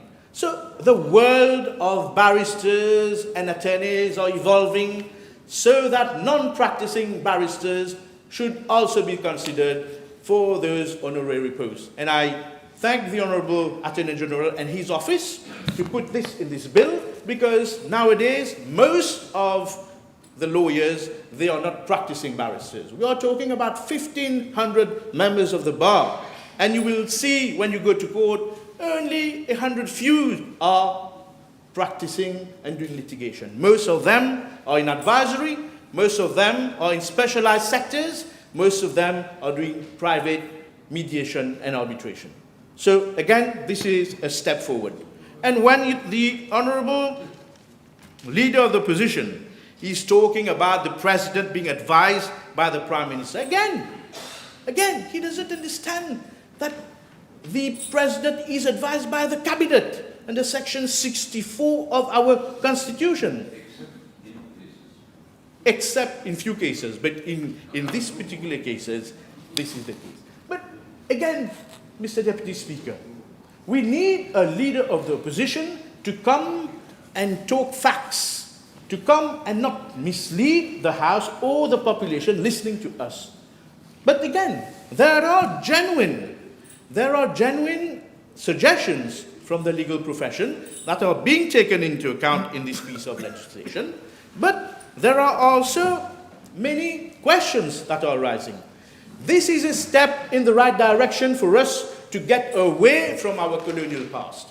And here, the Honourable Attorney General took the case of Jai Singh from India.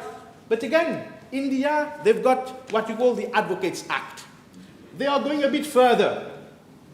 And we also, it is my humble view, we need to go a bit further. We'll have the Constitutional Review Commission. We will be able to debate with regards to amending our constitution. But there in India, since 2009, they have been discouraging barristers, lawyers, to address the court and saying, "My lord, my lady."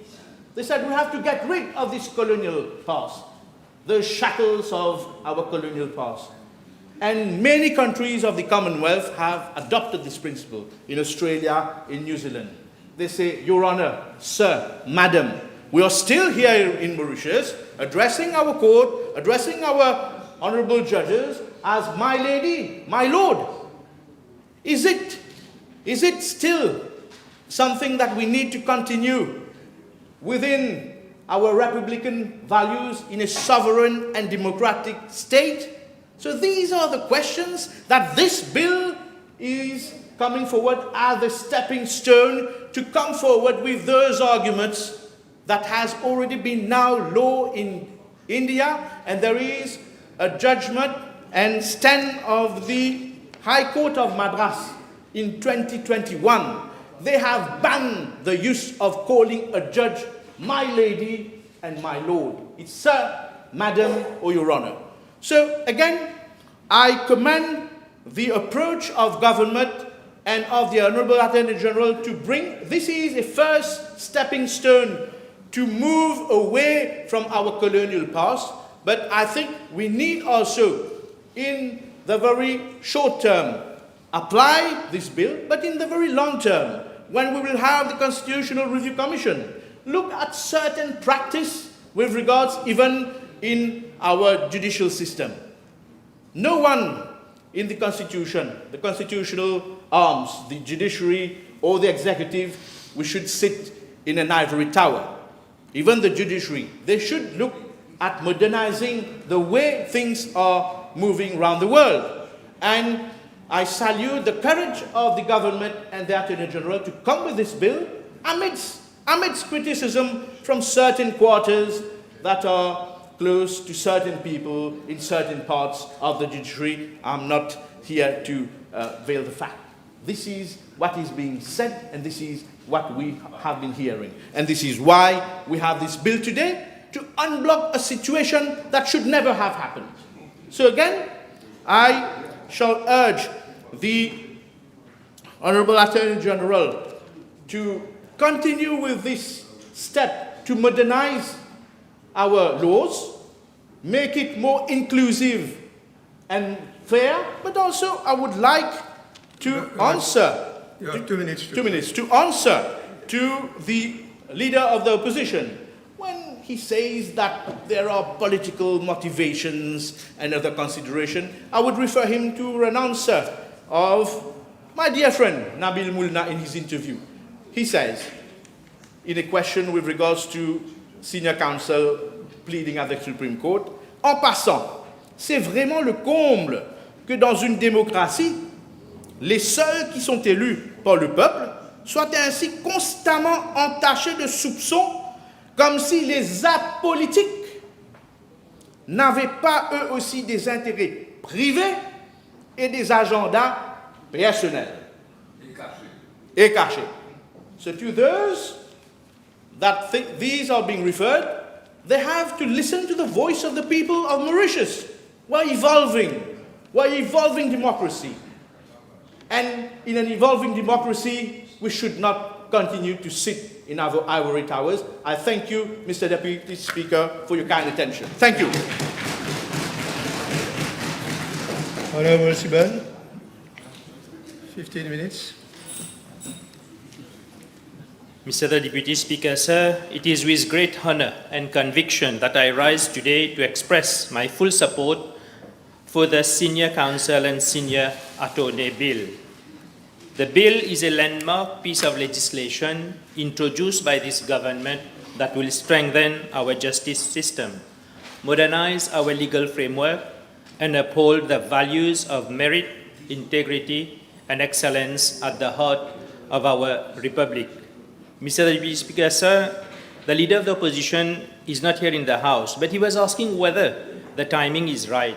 The answer is yes, as there is confusion at the recent exercise for the proposed nomination of senior counsel and senior attorney that has reached a deadlock, which must be addressed as a matter of urgency, and as the Attorney General in his address said earlier, that this is a legislation born out of necessity.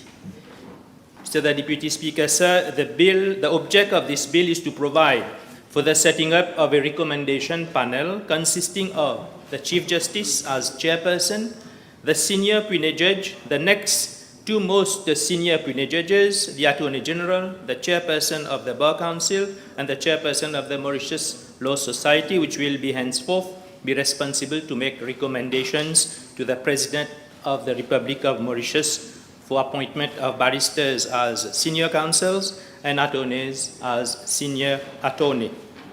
This government has always believed in building strong institutions that are transparent, fair, and worthy of the trust of our citizens. The bill before us today is another proof of this government's commitment to good governance and the rule of law. For several decades, the titles of senior counsel and senior attorney have represented the pinnacle of achievement within the legal profession. But until now, these honors have not been governed by a clear and structured process. The bill puts an end to this ambiguity. It establishes a transparent and a merit-based system through which the titles will be awarded as recognition of true excellence. Mr. the Deputy Speaker, sir, the bill provides that in selecting an eligible person as senior counsel or senior attorney, the recommendation panel will take into consideration any contribution by the selected person to the development of the law, any specialized skill possessed by the person in the legal field, any academic or other distinction obtained by the person in the legal field, and also the good standing of the person in the legal fraternity, or any other trait of distinction demonstrated by the person in the practice of law, including competence, integrity, and a sense of fairness. Mr. the Deputy Speaker, sir, the Senior Counsel and the Senior Attorney Bill affirms that recognition within the legal profession must be based on merit, on integrity, and professional contribution.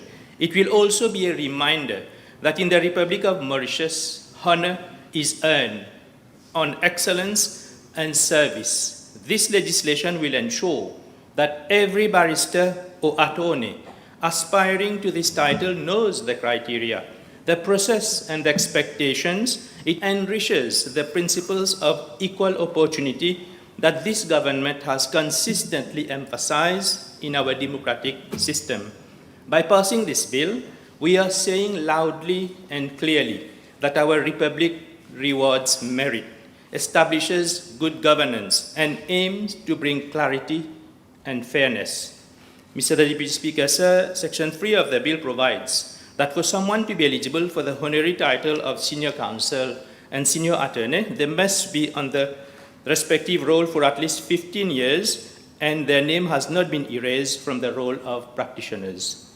The bill provides that the recommendation panel shall be independent and shall establish its own practice and regulate its own proceedings and make recommendation to the President of the Republic appointed as senior counsel and senior attorney. The bill provides that where a member has personal interest in the selection process, he shall not take part in any proceedings or vote to avoid any conflict of interest, and where the quorum is not reached, then it is the President who appoints instead of the recommendation panel. Section 6 of the bill provides that the recommendation panel shall meet any time, but at least on a frequency of at least 3 years, and make recommendations to the President of the Republic for the selection exercise. Section 7 of the bill empowers the President of the Republic to transmit the letters patent to the Chief Justice and appoint senior counsel and senior attorney. And the Chief Justice shall thereafter hold a honorary ceremony before the Supreme Court for the handing over of the letters patent to the newly appointed senior counsel and senior attorney.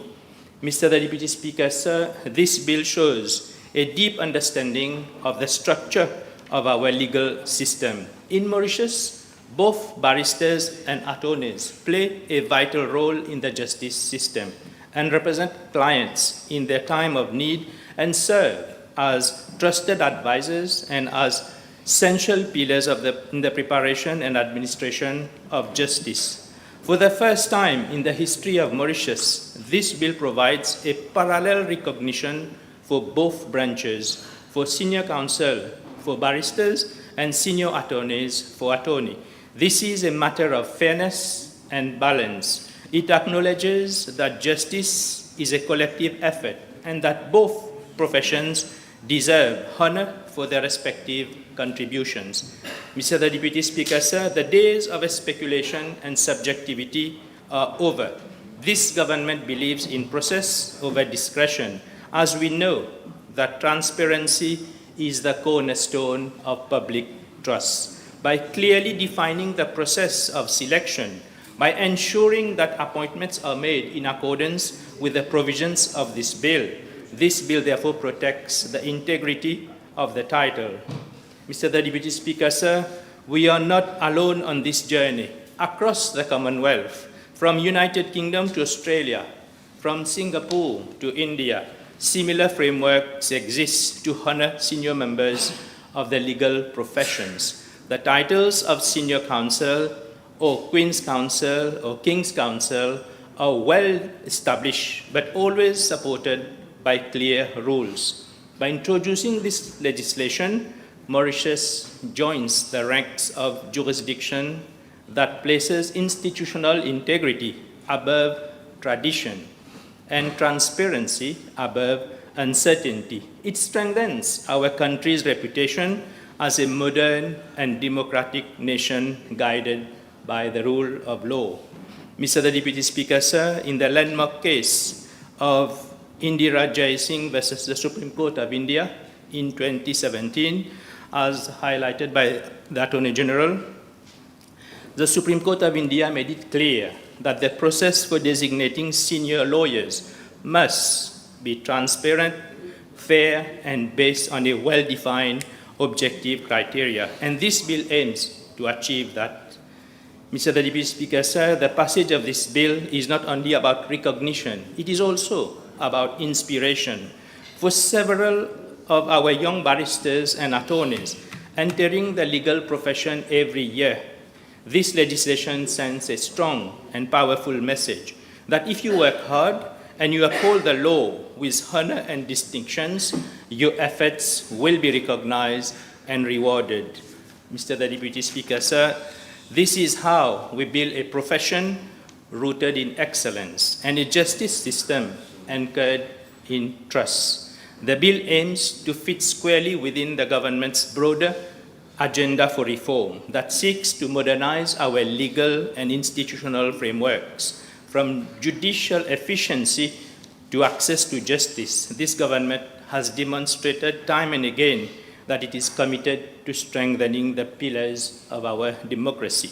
The Senior Counsel and the Senior Attorney Bill is another brick in that strong foundation that ensures justice, fairness, transparency for all. Mr. the Deputy Speaker, sir, the value of any title depends on its credibility of the process behind it. This is why the bill provides for independent assessments and clear guidelines. It ensures that selection process remains free from political influence and thus being anchored in professional standards. This is what our people and our citizens out there expect. This is what our legal community deserves, and this is what this government delivers. Mr. the Deputy Speaker, sir, the bill is not just a procedural reform. It is a symbolic affirmation of what we stand for as a nation. It is merit over privilege. It is transparency over discretion. It is excellence over mediocrity. By supporting this bill, we are building a future where the titles of Senior Counsel and Senior Attorney becomes true beacons of honor and also trusted by the public at large. Mr. Deputy Speaker, sir, this is a proud day for our Parliament, for our government, and for the Republic of Mauritius. I therefore wholeheartedly support this bill, and I thank the Honourable Attorney General and his team for the great work, and the Prime Minister and our government for his vision, leadership, and the unwavering commitment to justice. Mr. Deputy Speaker, with these words, I thank you. Thank you. Honourable Babulal. Thank you, Mr. Deputy Speaker, sir. I rise today to address the House on the Senior Counsel and Senior Attorney Bill number 23 of 25 that will fundamentally and positively reshape the process by which our most distinguished legal practitioners are recognized and appointed in Mauritius. Mr. Deputy Speaker, sir, receiving the title of Senior Counsel and Senior Attorney is known as taking silk because those appointed wear a special silk gown in court. It's a tradition that dates back hundreds of years and remain a powerful symbol of trust, respect, legal excellence, although the purpose is an honorary title. Mr. Deputy Speaker, sir, the object of this bill is to provide for the setting up of a recommendation panel under Section 4, as already mentioned by the Honourable Attorney General and the Honourable members. The recommendation panel will consist of the Chief Justice as chairperson, the senior Puini judge, the next two most senior Puini judge, the Attorney General, the chairperson of the Bar Council, the president of the Mauritius Law Society. Mr. Deputy Speaker, sir, the issue of how senior counsel and senior attorney are appointed is very important because it touches on transparency, fairness, and meritocracy in the legal profession. This bill maintains collaboration between the judiciary and the executive. The recommendation panel has clear criteria and procedures, and the candidates understand how decisions are made and processed. Mr. Deputy Speaker, sir, actually in Mauritius, appointments of senior counsels and senior attorneys are made under Section 9A of the Law Practitioners Act. It is the President of the Republic of Mauritius, on the recommendation of the Chief Justice, who appoints senior counsel and senior attorneys, and there is no defined criteria other than the 15 years of practice.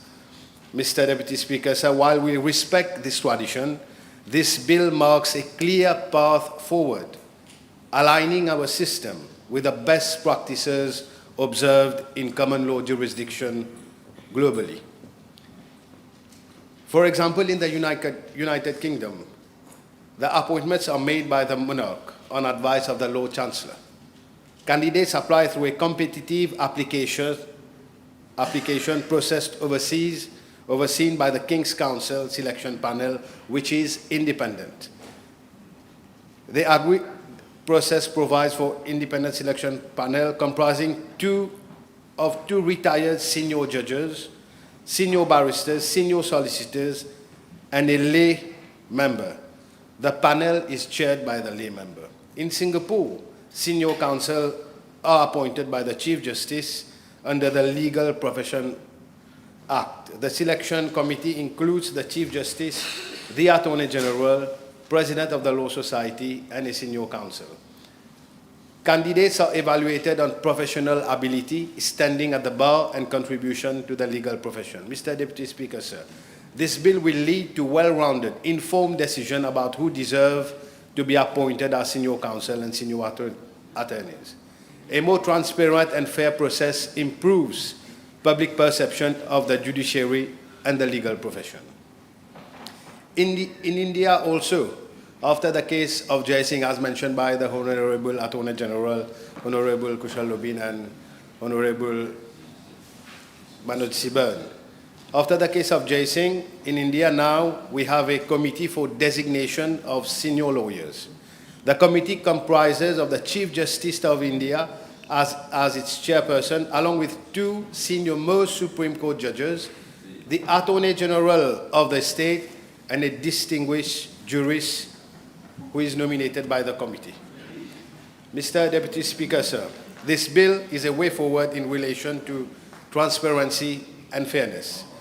The recommendation panel not only have the Chief Justice as chairperson, but also the Puini judge and the next two senior most Puini judge, but also having the Attorney General, the Chairman of the Bar Council, the President of the Law Society on the recommendation panel paves the way for increased transparency, as the role of the judiciary in granting honorary title to lawyers is separate.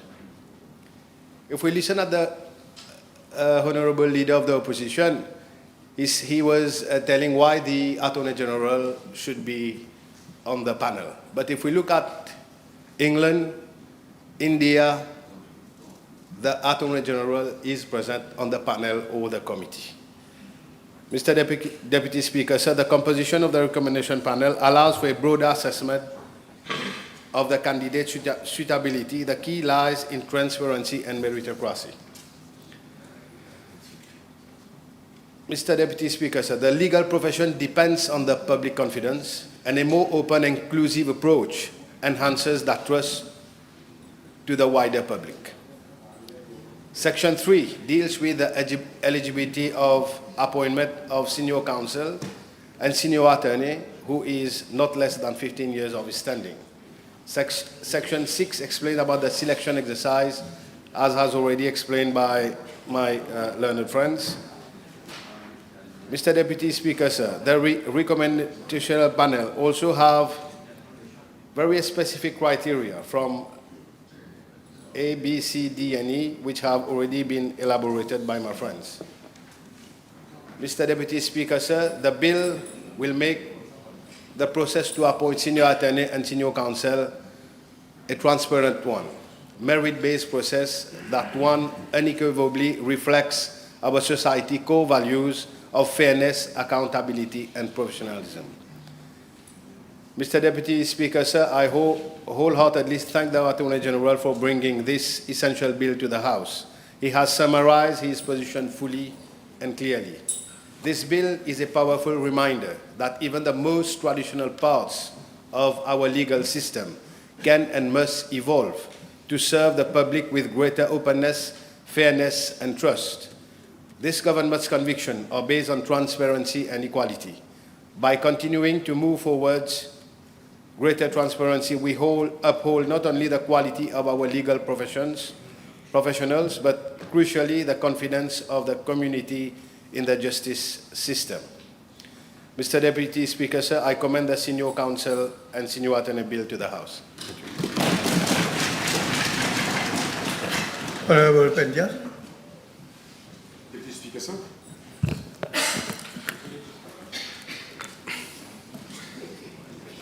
I stand with the House in support, first and foremost, of the Senior Counsel and Senior Attorney Bill, number 23 of 2025. Prior to my address concerning the bill, I wish to perhaps say a few words concerning the Honourable Leader of the Opposition. Sitting alone there, perhaps the solitary chair is taking somewhere having certain psychological effect on the Honourable Member of the Opposition. Perhaps he should, at some point, besides taking nutrients and medically advised substitutes, read the papers circulated for the purpose of gathering in this august assembly completely. Not because he sits in the chair of the Leader of the Opposition, he's bound to say anything and everything while the camera is pointed towards him. Not because he sits on the chair, he uses that position not to benefit the people of this country, to enlighten the people of this country, but to take the people of this country towards darkness where the MSM is standing today. Why is he not at least sincere to himself? Why is he at each time, every time, being dishonest to what is called intellectual dishonesty? Why does he misinterpret the provisions of the law? When I say provisions, I mean all the time he stood up. He spoke, Deputy Speaker, sir, while misleading the people. Why? If you got nothing better to say, then at least we know, Deputy Speaker, sir, for the last 10 years, he took the vow of silence. Perhaps now, he's venting his vocal cords. Deputy Speaker, sir, this bill addresses issues and ambiguities within the Law Practitioners Act relating to the recommendations and appointment of senior counsel, as emphasized by all the interveners today, and fundamentally and primarily by the Attorney General. This bill brings transparency, consistency, and confidence to a process that carries high symbolic and professional value with and within the legal community of our country. Why do I put emphasis on the with? Because it guarantees that there are representatives from the Law Society and from the Bar Council. And they have got a say in the process. While doing so, I must emphasize, as a Minister of Public Service and Ministerial Reforms, and as a lawyer and former magistrate of the IC, Intermediate Court, my contribution in this debate is not only as a member of the Parliament, but a responsibility which is inherent in all practitioners, law practitioners of our land, but with a personal commitment and principles of justice that is within us, that a principle of good governance that guides us and underpins our democracy. Deputy Speaker, sir, over time, the practical application of Section 9A of the Law Practitioners Act has revealed certain challenges, to say the least, in the way recommendations for senior counsel and senior attorneys are made. While the existing provisions were conceived with the best of the intentions, time has shown that the process demands greater clarity and structure to preserve public confidence and safeguard the dignity of our institutions. The present framework entrusts the Chief Justice with the responsibility of making recommendations to the President of our Republic. Both offices are cornerstones of our institutional democracy. However, even well-intentioned provisions can sometimes give rise to differing interpretations or perceptions that may inadvertently place these highly esteemed institutions under unnecessary public scrutiny. It is therefore both prudent and timely to review the existing mechanism, not as a criticism, Deputy Speaker, sir, but as an act of reinforcement to ensure that the process continues to command public trust and reflect the values of transparency, merit, and fairness. Deputy Speaker, sir, the present bill seeks to reinforce the integrity and credibility of the appointment process by providing a structured framework within which recommendations are made through a process that is objective, consultative, and above all, transparent. The Senior Counsel and Senior Attorney Bill, therefore, provides for the establishment, as we have said, and we say it again and again, a recommendation panel composed of respected and independent figures, which will henceforth be responsible for making recommendations to the President. This shifts the process to a collective and deliberative approach, thus ensuring that decisions are made through consensus and diverse perspectives. The panel reflects the highest echelon of our legal and judicial community, fostering balance and impartiality. We have said this panel, as misinterpreted by the leader opposition once more, consists of 7 members. And the quorum is not 3, it is 5.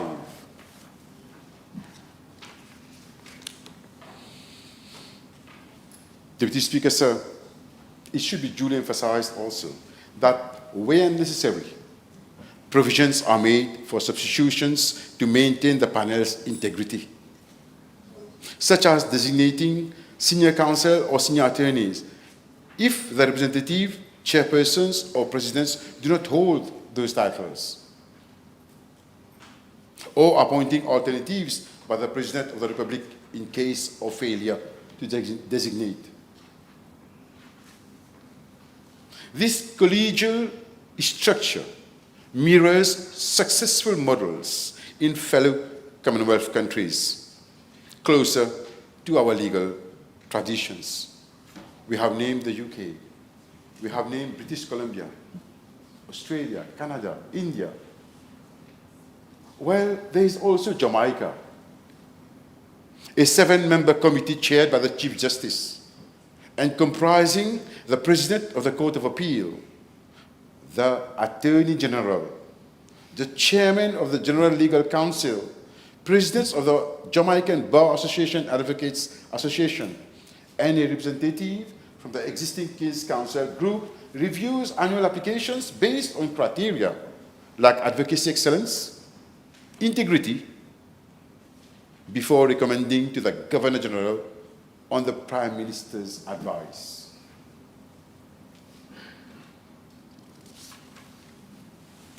A country closer to us again, South Africa. A Judicial Service Commission including of judges, legal practitioners, and a nominee of the President assesses candidates for senior counsel appointments with a focus on merit and public interest, recommending to the Minister of Justice. On ne réinvente pas la roue.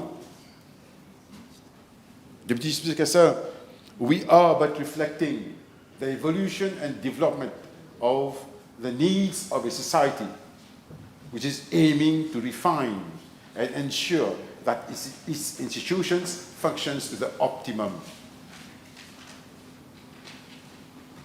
As I said, this collegial structure is further strengthened by clear operational rules. Meetings will be convened by the Chief Justice, first and foremost, or at the request of at least 3 members, with a quorum of 5 members required. Decisions will be taken by a simple majority of those present and voting, thus promoting democratic deliberation. The panel will establish its own practices and with the Chief Justice as the chairperson, and regulate its proceedings. But crucially, the first meeting must be held within 4 weeks of the Act coming into operation. The bill provides explicit mechanisms to safeguard, I underline the word safeguard, against conflicts of interest. Any member with a personal interest in a selection exercise must recuse himself and not participate in related proceedings. If conflicts prevent the formation of a quorum, the President of the Republic may appoint substitutes, such as the next senior-most Queen Judge in place of judicial members, the Solicitor General in place of the Attorney General, or other senior counsels or senior attorneys as needed. These appointments are limited to the specific exercise in question, ensuring temporary and targeted resolutions without compromising the panel's overall independence. Such provisions, Deputy Speaker, sir, align with the recusal protocols seen in Jamaica and South Africa and other parts of Commonwealth countries, reinforcing a shared Commonwealth commitment to impartiality. Moreover, the bill introduces a statutory frequency for recommendations, mandating that the panel meet as required, but at least every 3 years to consider and make recommendations, if any. This was notably absent in the previous regime under Section 9A, where the lack of a timeline contributed to perceptions of irregularity and delay. Now the process will be predictable and proactive, honoring deserving legal professionals on a regular basis comparable to other countries around us. In selecting candidates, the panel will consider eligibility criteria. It is well provided in the law. There must be at least 15 years of standing as a barrister or attorney.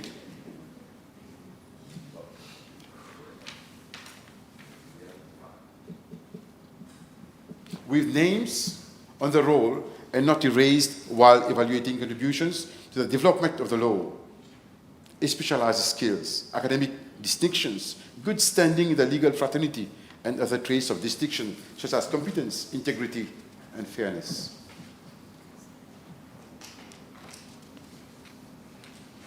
Deputy Speaker, sir, it is worth emphasizing that the title of senior counsel or senior attorney may be an honorary distinction, but I firmly believe it is also a mark of excellence, a recognition of years of dedication, competence, and integrity in the service of justice.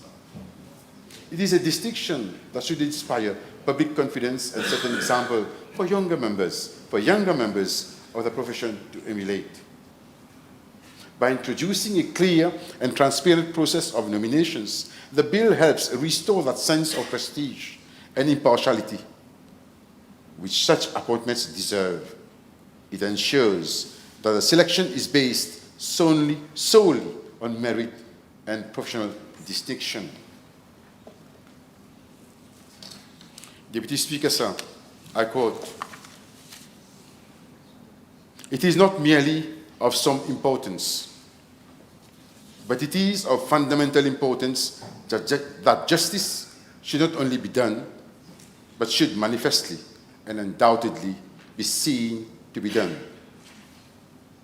Lord Hewitt, Lord Chief Justice, in the case of Rex and Sussex Justices, 1924, Volume 1, King's Bench 256. This bill, Deputy Speaker, sir, is nothing else but a reflection and a fundamental belief in this dicta. We don't want just to do something. We want our people, the people of our country, to know what we're doing in transparency, in clarity, in objectivity. With these words, Deputy Speaker, sir, I recommend the bill to the House. I thank you. Honourable members, the Honourable Madam Speaker will take the chair.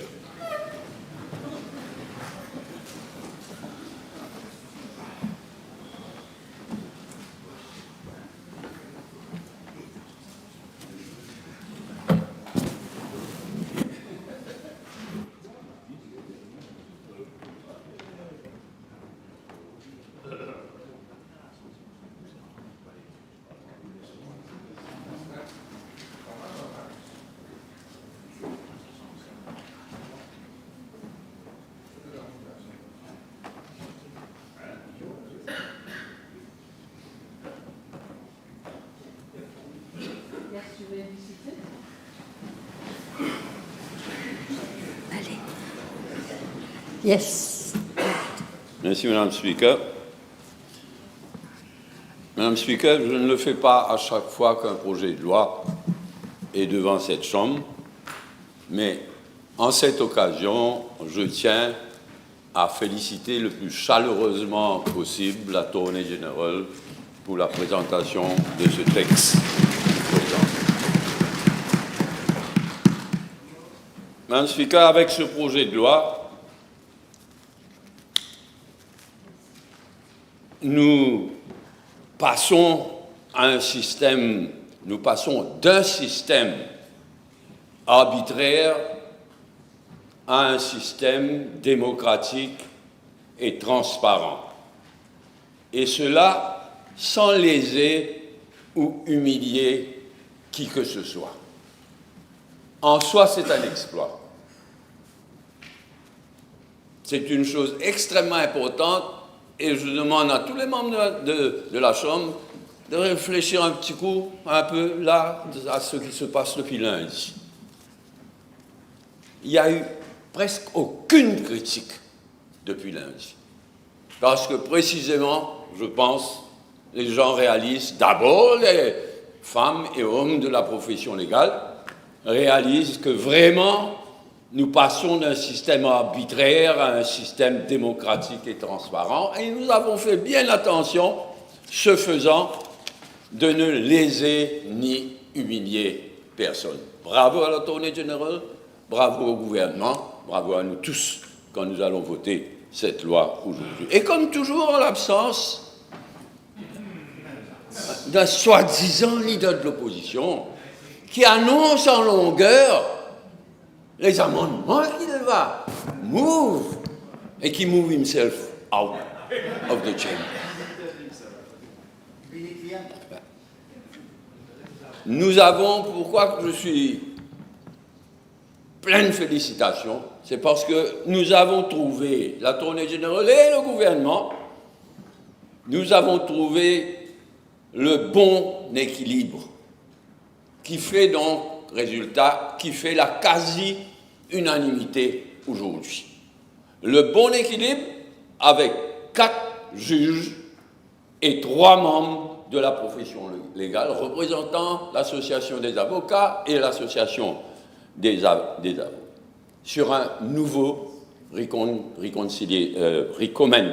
non, j'espère pas reconciliation panel, j'espère recommendation panel. Ensuite, c'est ce recommendation panel qui recommandera dorénavant au président de la République ceux et celles appelés à devenir senior counsel ou senior attorney. Et ce remuneration panel, décidément, je m'excuse auprès de ce recommendation panel, aura, c'est prévu dans la loi, à se réunir and when required, but at least every 3 years. C'est ces petites touches, les unes après les autres, qui fait, de mon point de vue, de ce texte de loi,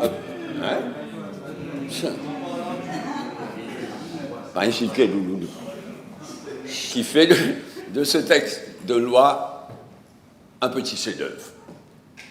Tout ce qui n'était pas prévu, sans humilier personne, sans revenir sur le passé, mais tout ce qui n'était pas prévu, toutes les omissions dans la loi, nous les remplissons tranquillement, mais efficacement dans ce texte de loi. Le président de la République est celui qui finalisera les noms de celles et ceux appelés à être nommés senior counsel ou senior advisor. Décidément, je suis en forme ce soir. Et pourtant, il est trop tôt pour qu'il y ait une raison pour que j'ai la langue qui fauche. Mais, oui, c'est le président de la République qui finalisera les noms. Mais, le président de la République restera, comme c'est le cas actuellement, comme le prévoit la Constitution, sous l'autorité générale du cabinet. Mon collègue et moi, tout à l'heure, nous vérifions la liste de cas où le président de la République a le pouvoir d'act in his own deliberate judgment. Et je ne réalisais pas qu'il y avait plus de 100 occasions. Parce que nous avons un vrai président de la République. Moi, je suis fier qu'on ait amendé la Constitution en 2003 ou 2002 je crois, pour donner plus de pouvoir et plus de responsabilité au président de la République. Et dans ce cas, le président de la République agit sous l'autorité générale du cabinet. Le Premier ministre rencontre le président chaque semaine. Et si le président lui demande de référer une question au cabinet, cela se fera au terme de cette loi. Le ou la chef-juge sera tenu, sous la loi, d'officialiser la liste des senior counsels ou attorneys soumis par le président de la République. Ça n'existe pas dans la loi. Dans un délai de 4 semaines. C'est une demi-douzaine, une douzaine de précisions pareilles qui donnent toute sa valeur à ce texte de loi, mais encore une fois, sans humilier personne, sans léser personne. Je considère, moi, que vraiment, la tournée générale et le gouvernement, nous avons réussi ensemble un petit exploit d'arriver là où nous sommes, d'avoir rempli all those gaps, mais sans humilier, sans léser personne. C'est vraiment un petit chef-d'œuvre que nous avons réussi, je le dis sans grosse tête ou sans vouloir précisément humilier qui que ce soit, pas du tout. Moi, je suis bien fier qu'on ait réussi ça, qu'on ait réussi ce texte de loi sans humilier personne, sans reprocher quoi que ce soit à personne. On tourne une page et on regarde l'avenir, ou plutôt on laisse ce Recommendation Panel faire son travail d'avenir. De plus, les critères à être utilisés. Avant, il y avait un seul critère, tant d'années comme homme de loi ou homme ou femme de loi, pardon. Maintenant, les critères à être utilisés pour le choix sont dorénavant le choix des signos, sont dorénavant prescrits dans la loi. Le Recommendation Panel, donc, doit suivre ces guidelines raisonnables et qui aideront le panel à faire son travail. Madame Speaker, avant de préparer ce projet de loi, et pendant que nous le préparions, nous avons examiné, surtout la tournée générale, mais les autres aussi, chacun a fait son homework, nous avons examiné attentivement ce qui existe ailleurs, mais pas seulement en Grande-Bretagne, pas seulement en Angleterre, en Grande-Bretagne, mais en général.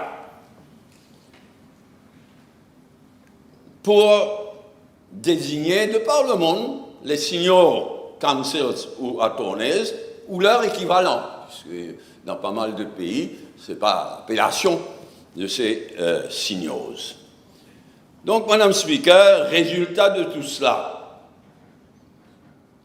mais résultat aussi d'avoir prêté l'Attorney General et chacun d'entre nous au Conseil des ministres, le résultat de tout cela, de tout ce travail fait, mais aussi d'avoir prêté une attention respectueuse, attentive mais respectueuse à tout ce qui a été dit ici à Maurice ces derniers jours à ce sujet. Le résultat, je le répète, nous proposons aujourd'hui, nous tournons la page sur un système archaïque pour introduire un système démocratique et transparent qui fait la quasi-unanimité dans le pays et qui fait honneur au pays. Nous nous en félicitons au gouvernement. Nous avons toutes les raisons au monde de nous féliciter que nous ayons atteint ce résultat. C'est pourquoi je terminerai, Madame Speaker, en disant bravo et merci, pas seulement à l'Attorney General, bravo et merci à tous ceux qui nous ont aidés à finaliser ce projet de loi. Merci, Madame Speaker. Honourable Prime Minister. Yes, Madam Speaker. Our program 2025-2029 speaks very clearly about our focus for the justice system, improving access for all, tackling financial and serious crime, reforming law enforcement and criminal inquiries, and modernizing our judiciary. Those are the reforms that matter most to our citizens. Those are the changes which we are working hard to bring to this country in this field of our national endeavor. Those, Madam Speaker, are our priorities. Some people, including the Leader of the Opposition, are asking why are we passing this bill? What is so urgent about it? He said that. Well, first of all, the need for a new bill arose because the system broke down. What happened, Madam Speaker, is not well known and understood. Earlier this year, the judiciary transmitted to the President a list of 33 names recommended for appointment as senior counsel and senior attorney. 33. The President, acting under Section 9A of the Law Practitioners Act and Section 64 of the Constitution, decided to appoint 31 of them, that is all except 2. But let me say to the leader, he did not add any name to the list. He had no power to do so. But he didn't approve of all 33, he approved of 31. He could, however, exercise his discretion, in discretion that law grants him. The law grants him that discretion. The Law Practitioners Act says that the President may appoint, not shall. There is a difference between may and shall. It says clearly may. It doesn't say shall. And as you know, Madam Speaker, the Constitution provides in such cases the President acts upon the advice of the Cabinet. In this case, the President deemed it inappropriate to endorse 2 of the names. Why? Because indeed a couple of weeks earlier, the President had issued a proclamation ordering an investigation under the Companies Act into alleged malpractices involving Afrinic. That people seem to have forgotten. Those investigations included looking into whether disciplinary action should be contemplated against those very 2 persons that he did not appoint. In such circumstances, Madam Speaker, any responsible head of state would have done this, should have done the same, and would have done the same. The President had to be coherent. You cannot ask that someone be investigated and then at the same time giving a distinction for integrity before the end of the investigation. The President had to protect the reputation of our country, and on which I must say he did admirably well, and as the Deputy Prime Minister said, he should be congratulated, in fact, that he has acted independently, as he should. Now, the judiciary was informed of this decision by writing to appoint 31 out of the 33 recommended names. But then the President was sent a request to disregard his previous letter of recommendation. But unfortunately, the President, it was too late. The President had already given that the decision had already been taken. That is appointment of 31 and not 33. The latest letters of patent were issued and the appointments published in a communique. It was at that point, Madam Speaker, that rumors started about the list being modified by the President, about the so-called political interference. And this situation led to a case being brought to the court challenging the appointments. And up until now, no ceremony has been called to hand over the letters of patent, leaving the 31 new appointees in limbo. No letters have been sent. These 31 professionals were recommended by the judiciary, not by the President, by the judiciary.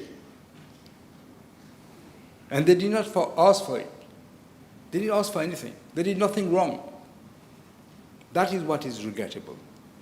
It thus became clear that government should prevent such a situation from happening again.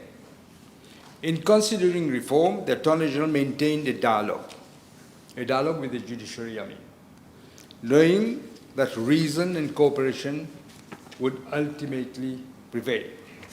The aim was not to impose, but to improve, to make the law clearer, fairer, and more transparent for everyone. Unfortunately, that spirit was soon drowned by a campaign which spread confusion and mistrust. Over the past week, we have read headlines claiming that the President had added names to the list, which is false. He never did.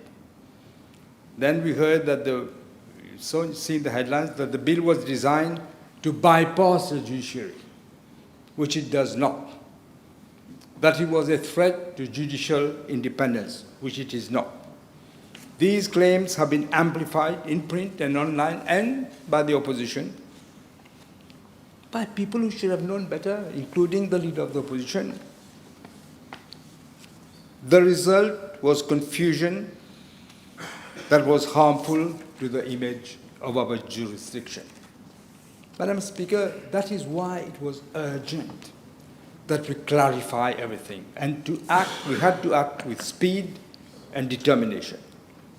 We have brought this bill before the House today, first, second, and third reading on the same day, because we had to act urgently to prevent this confusion to go on and on and on.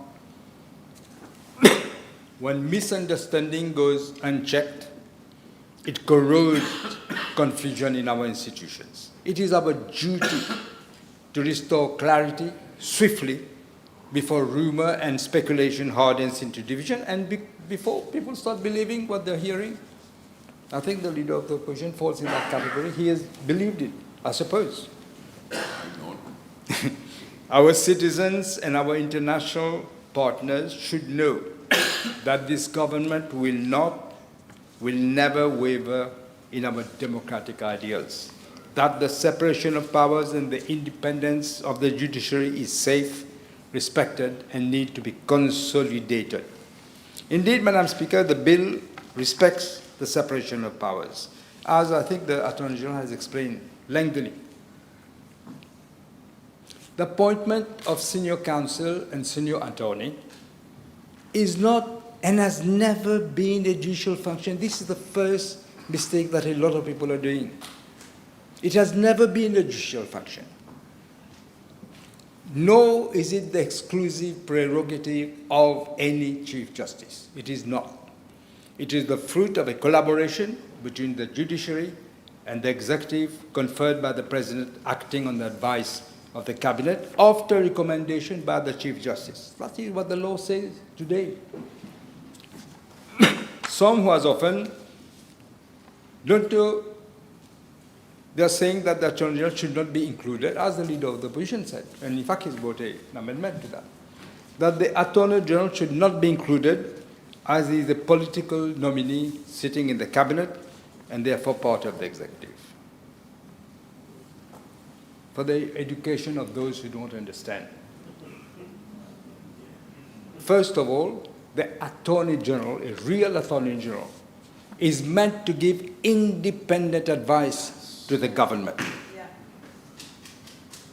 It is true that unlike the actual Attorney General, the previous one did not give independent advice to the government. They acted as if they were the lawyers of the political party in power. That's how they acted. I can assure the House, not this Attorney General. In this government. Secondly, let me point out, for a long time until some time back, it's Prime Minister Anthony Blair who changed it again for improvement. Before, in the UK, it is the Lord Chancellor who is at the very top of the judicial system. And is a very senior judge. You don't become a Lord Chancellor in the UK if you're not a very senior judge. The Lord Chancellor actually sits in the Cabinet. He or she is a political minister as opposed to the Attorney General who is supposed to give independent advice. And you know what that Lord Chancellor does in the UK? He or she, so far I think it has been he, takes soundings from the judiciary to establish whether someone was sufficiently distinguishable to be given the title of Queen or King's Counsel. That's what he does. Now, after Prime Minister Blair changed it, there is an independent panel which has judicial representatives together with lawyers and non-lawyers. There's a similar system in India as well. So the bill doesn't take power away from the judiciary. It simply clarifies how that power should be exercised through a transparent, structured, and balanced process. In so doing, we have taken on board several suggestions made by the judiciary. We haven't ignored suggestions. As the Deputy Prime Minister rightly pointed out, this new bill increases the number of penal judges on the recommendation panel from 2 to 4. It gives the Chief Justice the chairpersonship and ensures that the judiciary has a majority on that panel. It also includes the Attorney General, the chair of the Bar Council, and the president of the Law Society, because it is right that all branches of the legal profession be represented. But, Madam Speaker, consultation doesn't mean subordination. The principle of separation of powers means that we consult the judiciary when it is likely to be affected by the law. It doesn't mean that it has a veto over such legislation. There is no principle in constitutional law that provides for such an idea, which becomes even less credible when we try to apply it to a non-judicial function, such as the conferment of a professional rank. The independence of the judiciary implies that it should never hinder its ability to decide cases without fear or favor, whether in terms of procedures, budgets, or otherwise. Not just independent, they have to be impartial, which is very often lacking sometimes, at least. We have therefore taken on board some of the main suggestions of the judiciary.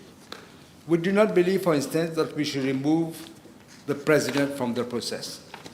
On the contrary, the president, fortunately, acted as he should have. Separation of powers is not a slogan. It is a constitutional discipline. It requires each branch of the government to respect its limit and fulfill its duty. The judiciary must remain free to decide cases without interference. The executive must be free to propose and implement laws, subject, of course, to parliamentary oversight. And Parliament must be free to debate, scrutinize, and enact them. That is how a democracy functions. When one branch of the law, when one branch claims a monopoly over a function that is not inherently its own, and I say, then the balance and the independence of that institution is put at risk. The government has never sought to undermine the judicial independence. On the contrary, we want to enhance its abilities. We have been saying we will invest massively in new judicial infrastructure, in technology for the courts, in reforming legal aid, and modernizing the appellate system.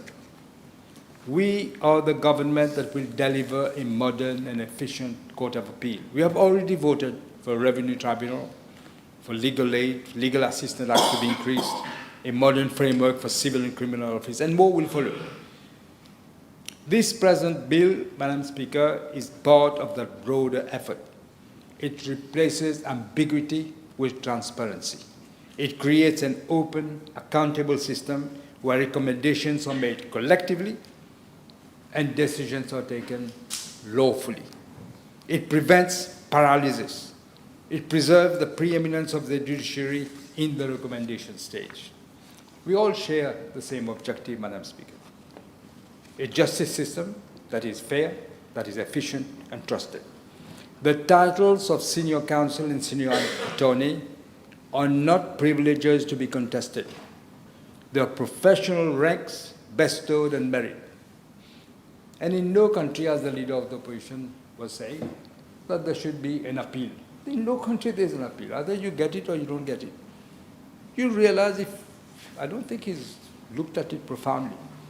If there were to be appeals and contestation, well, we'll never finish.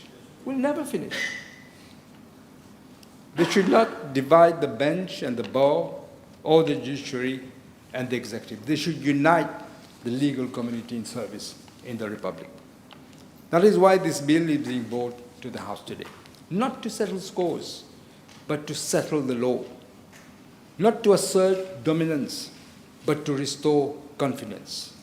We have listened, we have adjusted, and we now ask the House to act to bring clarity where there was confusion and decisiveness where there was drift.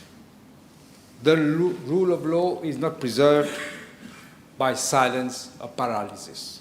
It is preserved by responsibility, by institutions that know the place, the purpose, and the limits.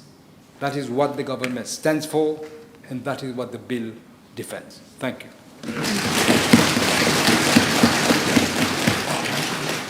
Thank you, yes, Honourable Attorney General.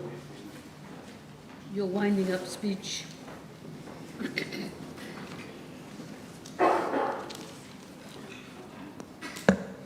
I hope that my winding up speech, as you very ably characterize it, will not, at the end of the day, wind up anyone. Madam Speaker, I make no apology for taking the time that it takes to respond to the Leader of the Opposition and his quite extraordinary propositions of amendments and the arguments he put forth against the bill as it stands before the House today. His first salvo against this bill was the timing.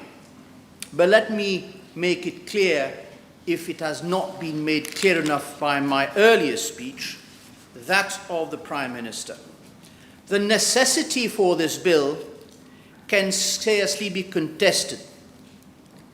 You see, after 22 bills presented to the House since the start of this legislature, this one is the 23rd, 10 months after I stepped in the role. The Leader of the Opposition must rest assured that this House will be awash with a number of bills of varying importance for the people in the coming weeks. This law is also important for the people, because the people need to know why there is this gridlock I referred to earlier on. It is also important for the 31 legal practitioners who have been appointed, whose name have been published, and who are still waiting for the official handing over of their latest patent. They are being humiliated by this gridlock, and this has to stop. We must dispel opacity. We must dispel doubts. We need transparency. We need certainty. And this is what this law will give the people. Now let us turn to the proposed amendments. As I said, quite extraordinary. Let me take you to clause 3 of the bill, which the Leader of the Opposition says we must delete the subclauses 2 and 3.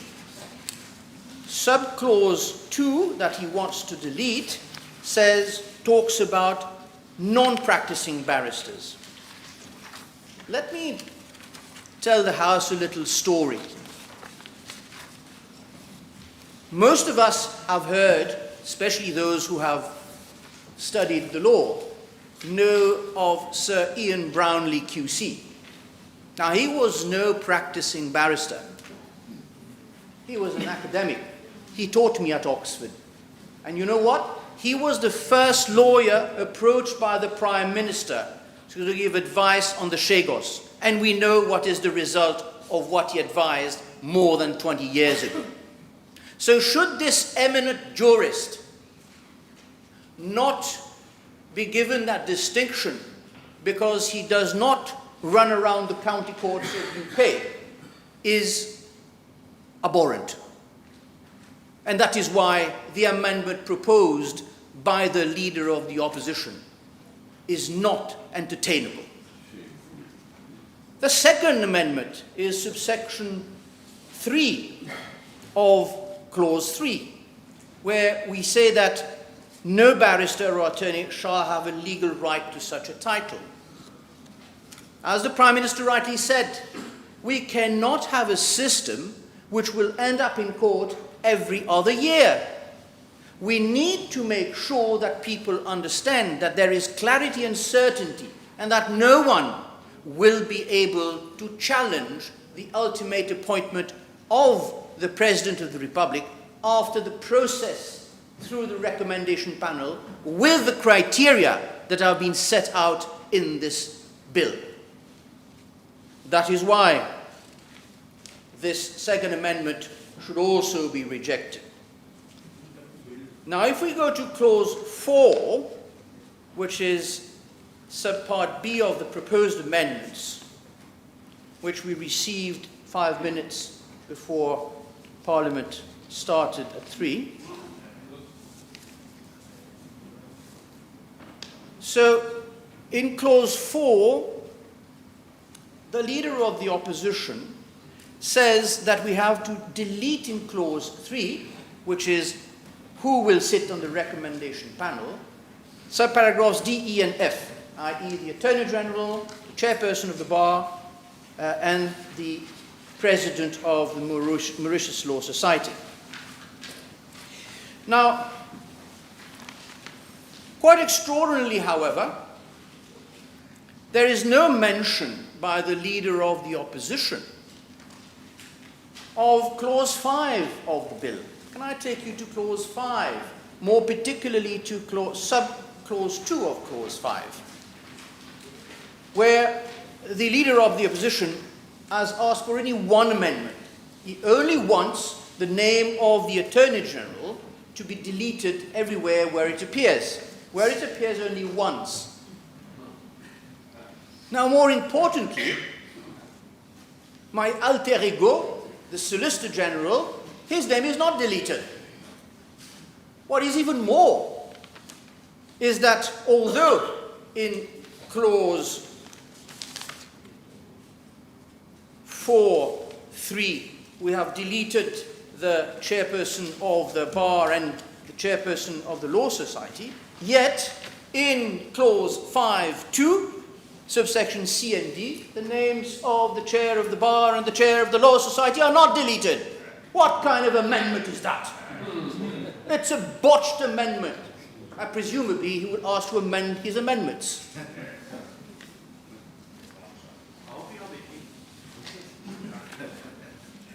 Now, there is more to it. If you look at the amendment proposed at subparagraph B, it's clause 4.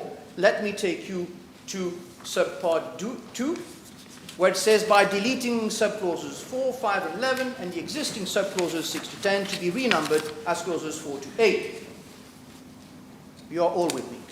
Now go down that same paragraph in subsection 5. It says, in subclause 9, as renumbered, by deleting the figure 3 and replacing by the figure 2, there is no subclause 9.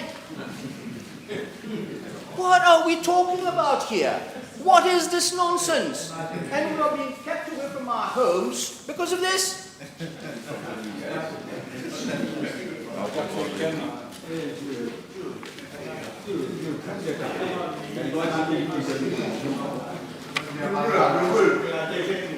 Now, one of the issues raised by the leader of the opposition, which had nothing to do with this bill, but he could not mention Afrique. Okay, let's talk about Afrique. What has been said about Afrique is that the President of the Republic had transgressed into the powers of the judiciary when he appointed a judge and relieved him of his duties to do a specific job. They couldn't do it. There was a huge hula in the press, fueled by the opposition. Well, it seems that no one in the opposition realized that there was a decision which said that this was possible. Now, I will tell you who were the judges who sat on that case. It was the full bench of the court in 1995. Chief Justice Forget, he was then senior Puina judge. Chief Justice Rengapile, he was then Puina judge. Chief Justice Matadine, he was then Puina judge. And we also have a Chief Justice, he was then Assistant Solicitor General, Mr. Justice Konai, who appeared for Sir Maurice Hall, the Attorney General. Let me tell you the story.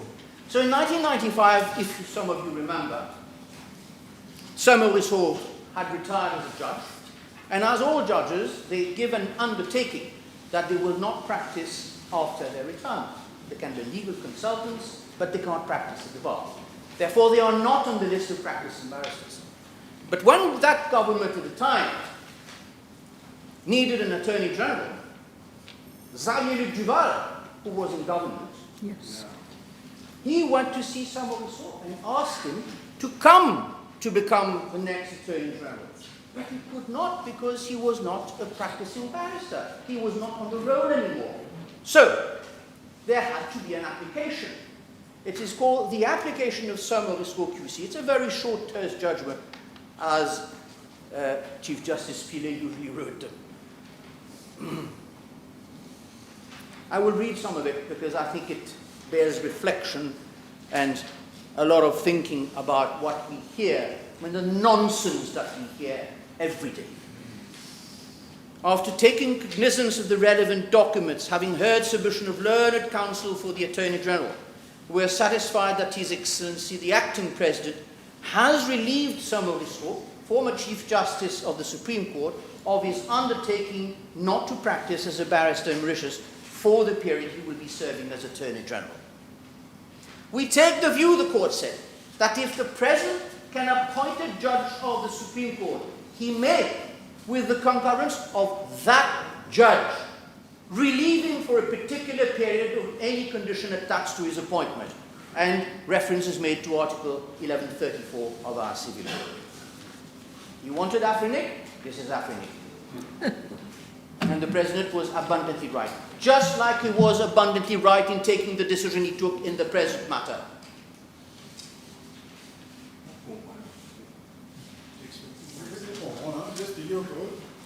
Now, there is more to it.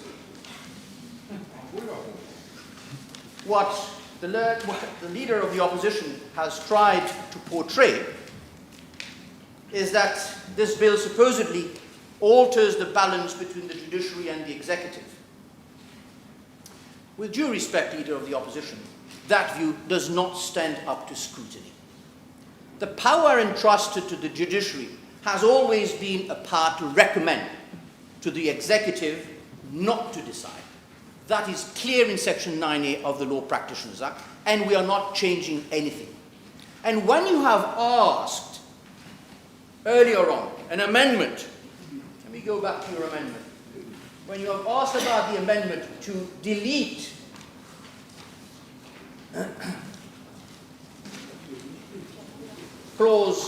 subclause 2 and 3 of clause 7, to delete subclause 3 of clause 7 and to amend subclause 2 of clause 7 by deleting the word may and replacing it by shall, you probably do not have adequate and proper, correct legal advice. You cannot do that, because if you put shall there, you will need to amend Section 64(1) of the Constitution. So it cannot be entertained in any case. And when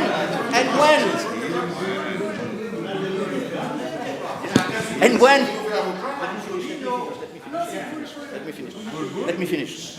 So when you also ask for the complete deletion of subsection 3 of clause 7, which places a duty on the Chief Justice to hold the ceremony, what did you say?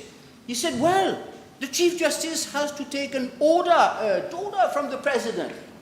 Come on. That's what we have laws. When the Chief Justice has a law, she has got to abide by it. she abides by it.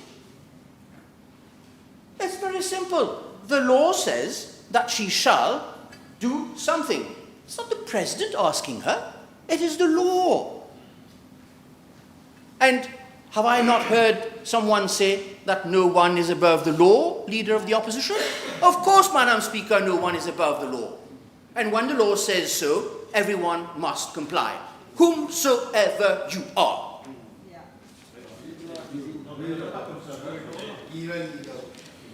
The present bill, Madam Speaker, the present bill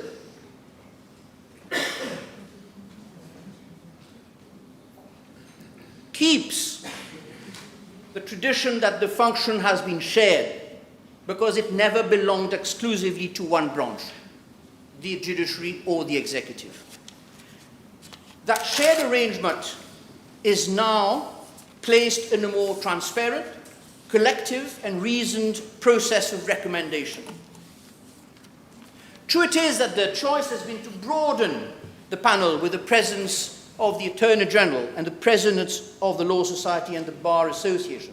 But as the Prime Minister just said, not less than 4 members out of 7, the absolute majority,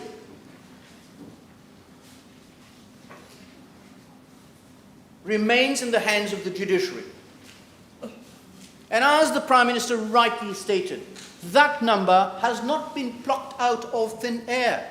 It is the fruit of consultation with the judiciary. We have listened, we have heard, we have acted, we have amended. Why? Because we wanted a broad consensus. We are not here to impose anything. We are here to make laws that apply, that are certain, and, if at all possible, in consensus. And why would we, if it was our ill intention to remove the power from the judiciary, give the judiciary 4 seats out of 7? Now the other legal point which the Leader of the Opposition actually dealt with was the separation of powers. And I think it's necessary for me to brush on this because, again, let us not forget the obvious because shrouded in political mumbo-jumbo. Madam Speaker, the separation of powers is a foundational principle of constitutional government. Even the Leader of the Opposition would agree with that statement. And it is designed precisely to prevent the concentration of authority in any one branch. Montesquieu thus wrote that liberty depends on keeping lawmaking, law enforcement, and law interpretation in separate hands. If one person had all 3, he said there would be an end to freedom. This tripartite balance became the cornerstone of modern democracy. As I said, the balance. In such a system, judicial independence is paramount. We have no qualms with that. Montesquieu and later Tocqueville both stressed that judges must be free from political interference, so that the law alone governs outcomes in the judicial process. We are not in a judicial process here. But preserving that independence does not mean that every judicial custom is beyond reform. The separation of powers protects the functions of judging, interpreting law, resolving dispute, not every practice that has grown around the courts. Our own jurisprudence, and I'll quote this very often, some of you might have heard me say that, our own jurisprudence echoes this principle. In Nordali and Attorney General in 1986, the Supreme Court declared that our Constitution rests on 2 fundamental tenets, the rule of law and the juxtaposition of powers, as opposed to a separation of powers. And that was not held very lightly. There was a lot of thinking behind that, because precisely there is the interlink between all 3 branches of the state for it to work properly. It is It held in Noor Ali that it is unconstitutional for the executive to overstep or bypass the judiciary in its essential roles, namely protecting the citizen under the law and safeguarding fundamental rights. Now, 2 points need to be made here. First, what is protected is the judicial function itself, the court's ability to adjudicate independently. That is the essential role. Second, the very expression juxtaposition of powers reminds us that whilst powers are distinct, they are often in close contact. They often interact. The Constitution provides many such examples. We can refer to Section 77 of the Constitution, Madam Speaker, when we speak of the appointment of the Chief Justice. Under that section, it might be worth reminding that this is a situation where Section 64(4) of the Constitution would apply. Under that subsection, where the President is directed by the Constitution to exercise any function after consultation with any personal authority other than the Cabinet, the President shall not be obliged to comply with any advice given during that consultation. Even, therefore, the Chief Justice's appointment involves not only a consultation with the executive, but also a sole discretion given ultimately to the President, which, as you will recall, Madam Speaker, is, as per Section 31 of the Constitution, part of Parliament.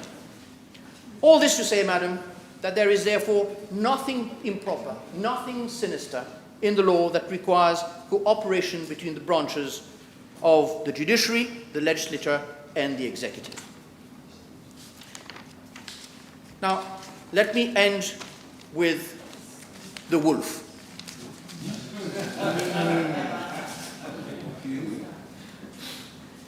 Now, the wolf is me.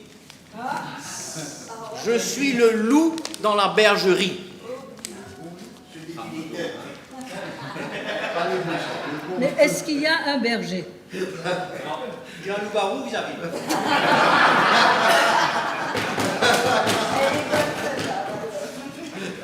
Can we get back to some serious matters and finish with this, please? Thank you. So, the onslaught of the leader of the opposition on the role of the Attorney General is totally misplaced and misconceived. Now, if we insist, and I didn't hear the leader of the opposition say the contrary, that we are talking about senior counsel at the inner bar and of the taking of silk, one must also accept another British convention, namely that the Attorney General is the head of the bar. His seat on the recommendation panel is therefore not a political intrusion, but a matter of professional propriety. The Attorney General sits not as a partisan, but as the senior law officer of the Republic, bound by the same duties of integrity and independence as every other lawyer on that panel. Dare I say, I wouldn't think that I would have been chosen in 2010 to take silk if I didn't have these qualities. Similarly, it is being argued that the Attorney General, because he sits on the panel and also in Cabinet, that will later advise the President, there would be a serious case of conflict. This view, again, Madam Speaker, as a barrister, you would know this, wouldn't you? Ignores the fact that the Attorney General, as a barrister, is perfectly able to know when to abstain from a discussion on account of potential conflict. It is, in fact, his duty to ask himself that question each and every time the question arises. And by subsuming that I would not, there is therefore the insinuation that I do not know what is my role fundamentally as a barrister and as an Attorney General. I am not the wolf in the bergerie, but I can certainly say, and I will continue to be, the wolf in this house.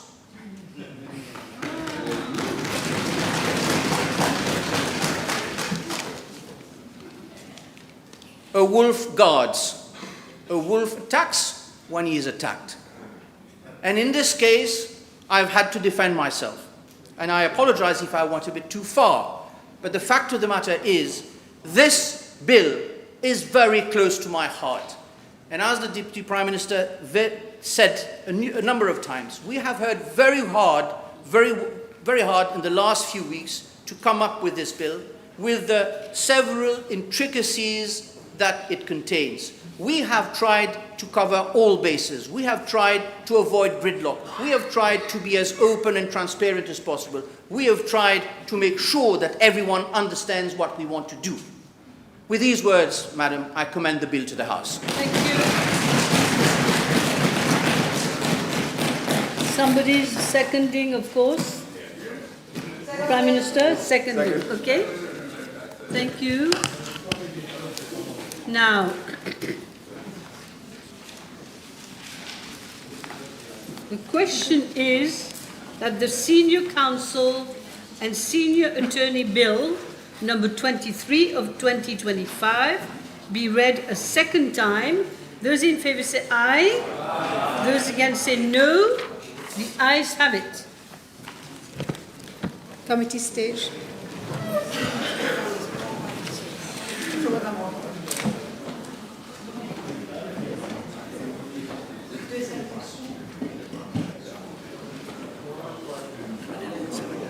Ouais, allez. D'accord.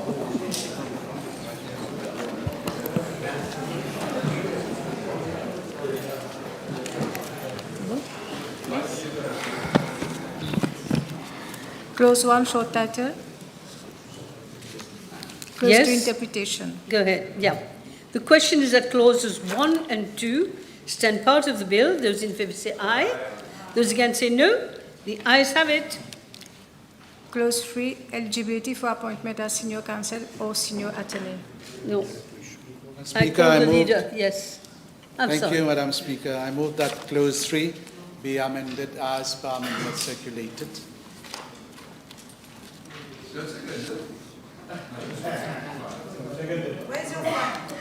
You'd be seconded?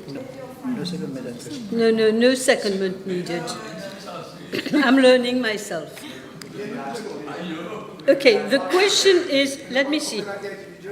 Don't get me confused. The question is that clause 3 be amended as per amendment circulated. Those in favour say aye. Those against say no. No. The noes have it. Now, be careful. Honourable members, you better be careful because you may say the wrong thing. The question is now, the question is that clause 3 stands part of the bill. Those in favour say aye. Aye. Those against say no. The ayes have it. Clause 4, recommendation panel. Speaker, I move that clause 4 be amended as per amendment circulated. You see. Question is that clause 4 be amended. Honourable DPM. May I? The question is that clause 4 be amended as per amendment circulated. Those in favour say aye. Those against say no. The noes have it.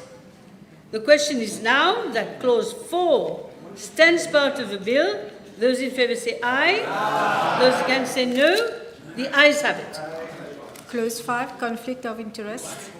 Yes. Thank you, Madam Speaker. I move that clause 5 be amended as per amendment circulated. The question is that clause 5 be amended as per amendment circulated. Those in favour say aye. Those against say no. No. The noes have it. Now the question is that clause 5 stands part of the bill. Those in favour say aye. Aye. Those against say no. The ayes have it. Clause 6, selection exercise. Leader? Yes, Madam Speaker, I move that clause 6 be amended as per amendment circulated. The question is that clause 6 be amended as per amendment circulated. Those in favour say aye. The noes have it. The question is that clause 6 stands part of the bill. Those in favour say aye. Aye. Those against say no. The ayes have it.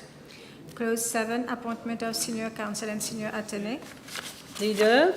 Yes, thank you, Madam Speaker. I move that clause 7 be amended as per amendment circulated. Question is that clause 7 be amended as per amendment circulated. Those in favour say aye, those against say no. The noes have it.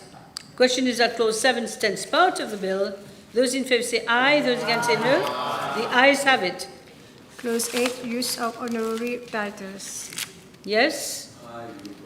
Clause 8. Madam Speaker, I move that Clause 8 be amended as per amendment circulated. The question is that clause 8 be amended as per amendment circulated. Those in favour say aye, those against say no, the noes have it. Don't go too fast. Don't go too fast. Question is that clause 8 stands part of the bill. Those in favour say aye. Aye. Those against say no, the ayes have it. Clause 9, cancellation of honorary title. Yes, Honourable Leader of the Opposition. Thank you, Madam Speaker. I move that Clause 9 be amended as per amendment circulated. The question is that clause 9 be amended as per amendment circulated. Those in favour say aye, those against say no. The noes have it. The question is that clause 9 stands part of the bill. Those in favour say aye. Those against say no. The ayes have it. Clause 10, list of senior counsel and senior attorneys. Clause 11, consequential amendment. The question is that clauses 10 and 11 stand part of the bill. Those in favour say aye. Those against say no. The ayes have it. Title and enacting clause. Question is that the title and enacting clause stand part of the bill. Those in favour say aye. Those against say no. The ayes have it. Okay, final question. The question is that I do report to the House that the Senior Counsel and Senior Attorney Bill number 23 of 2025 has passed the committee stage without amendments. Those in favour say aye. Those against say no. The ayes have it. Huh?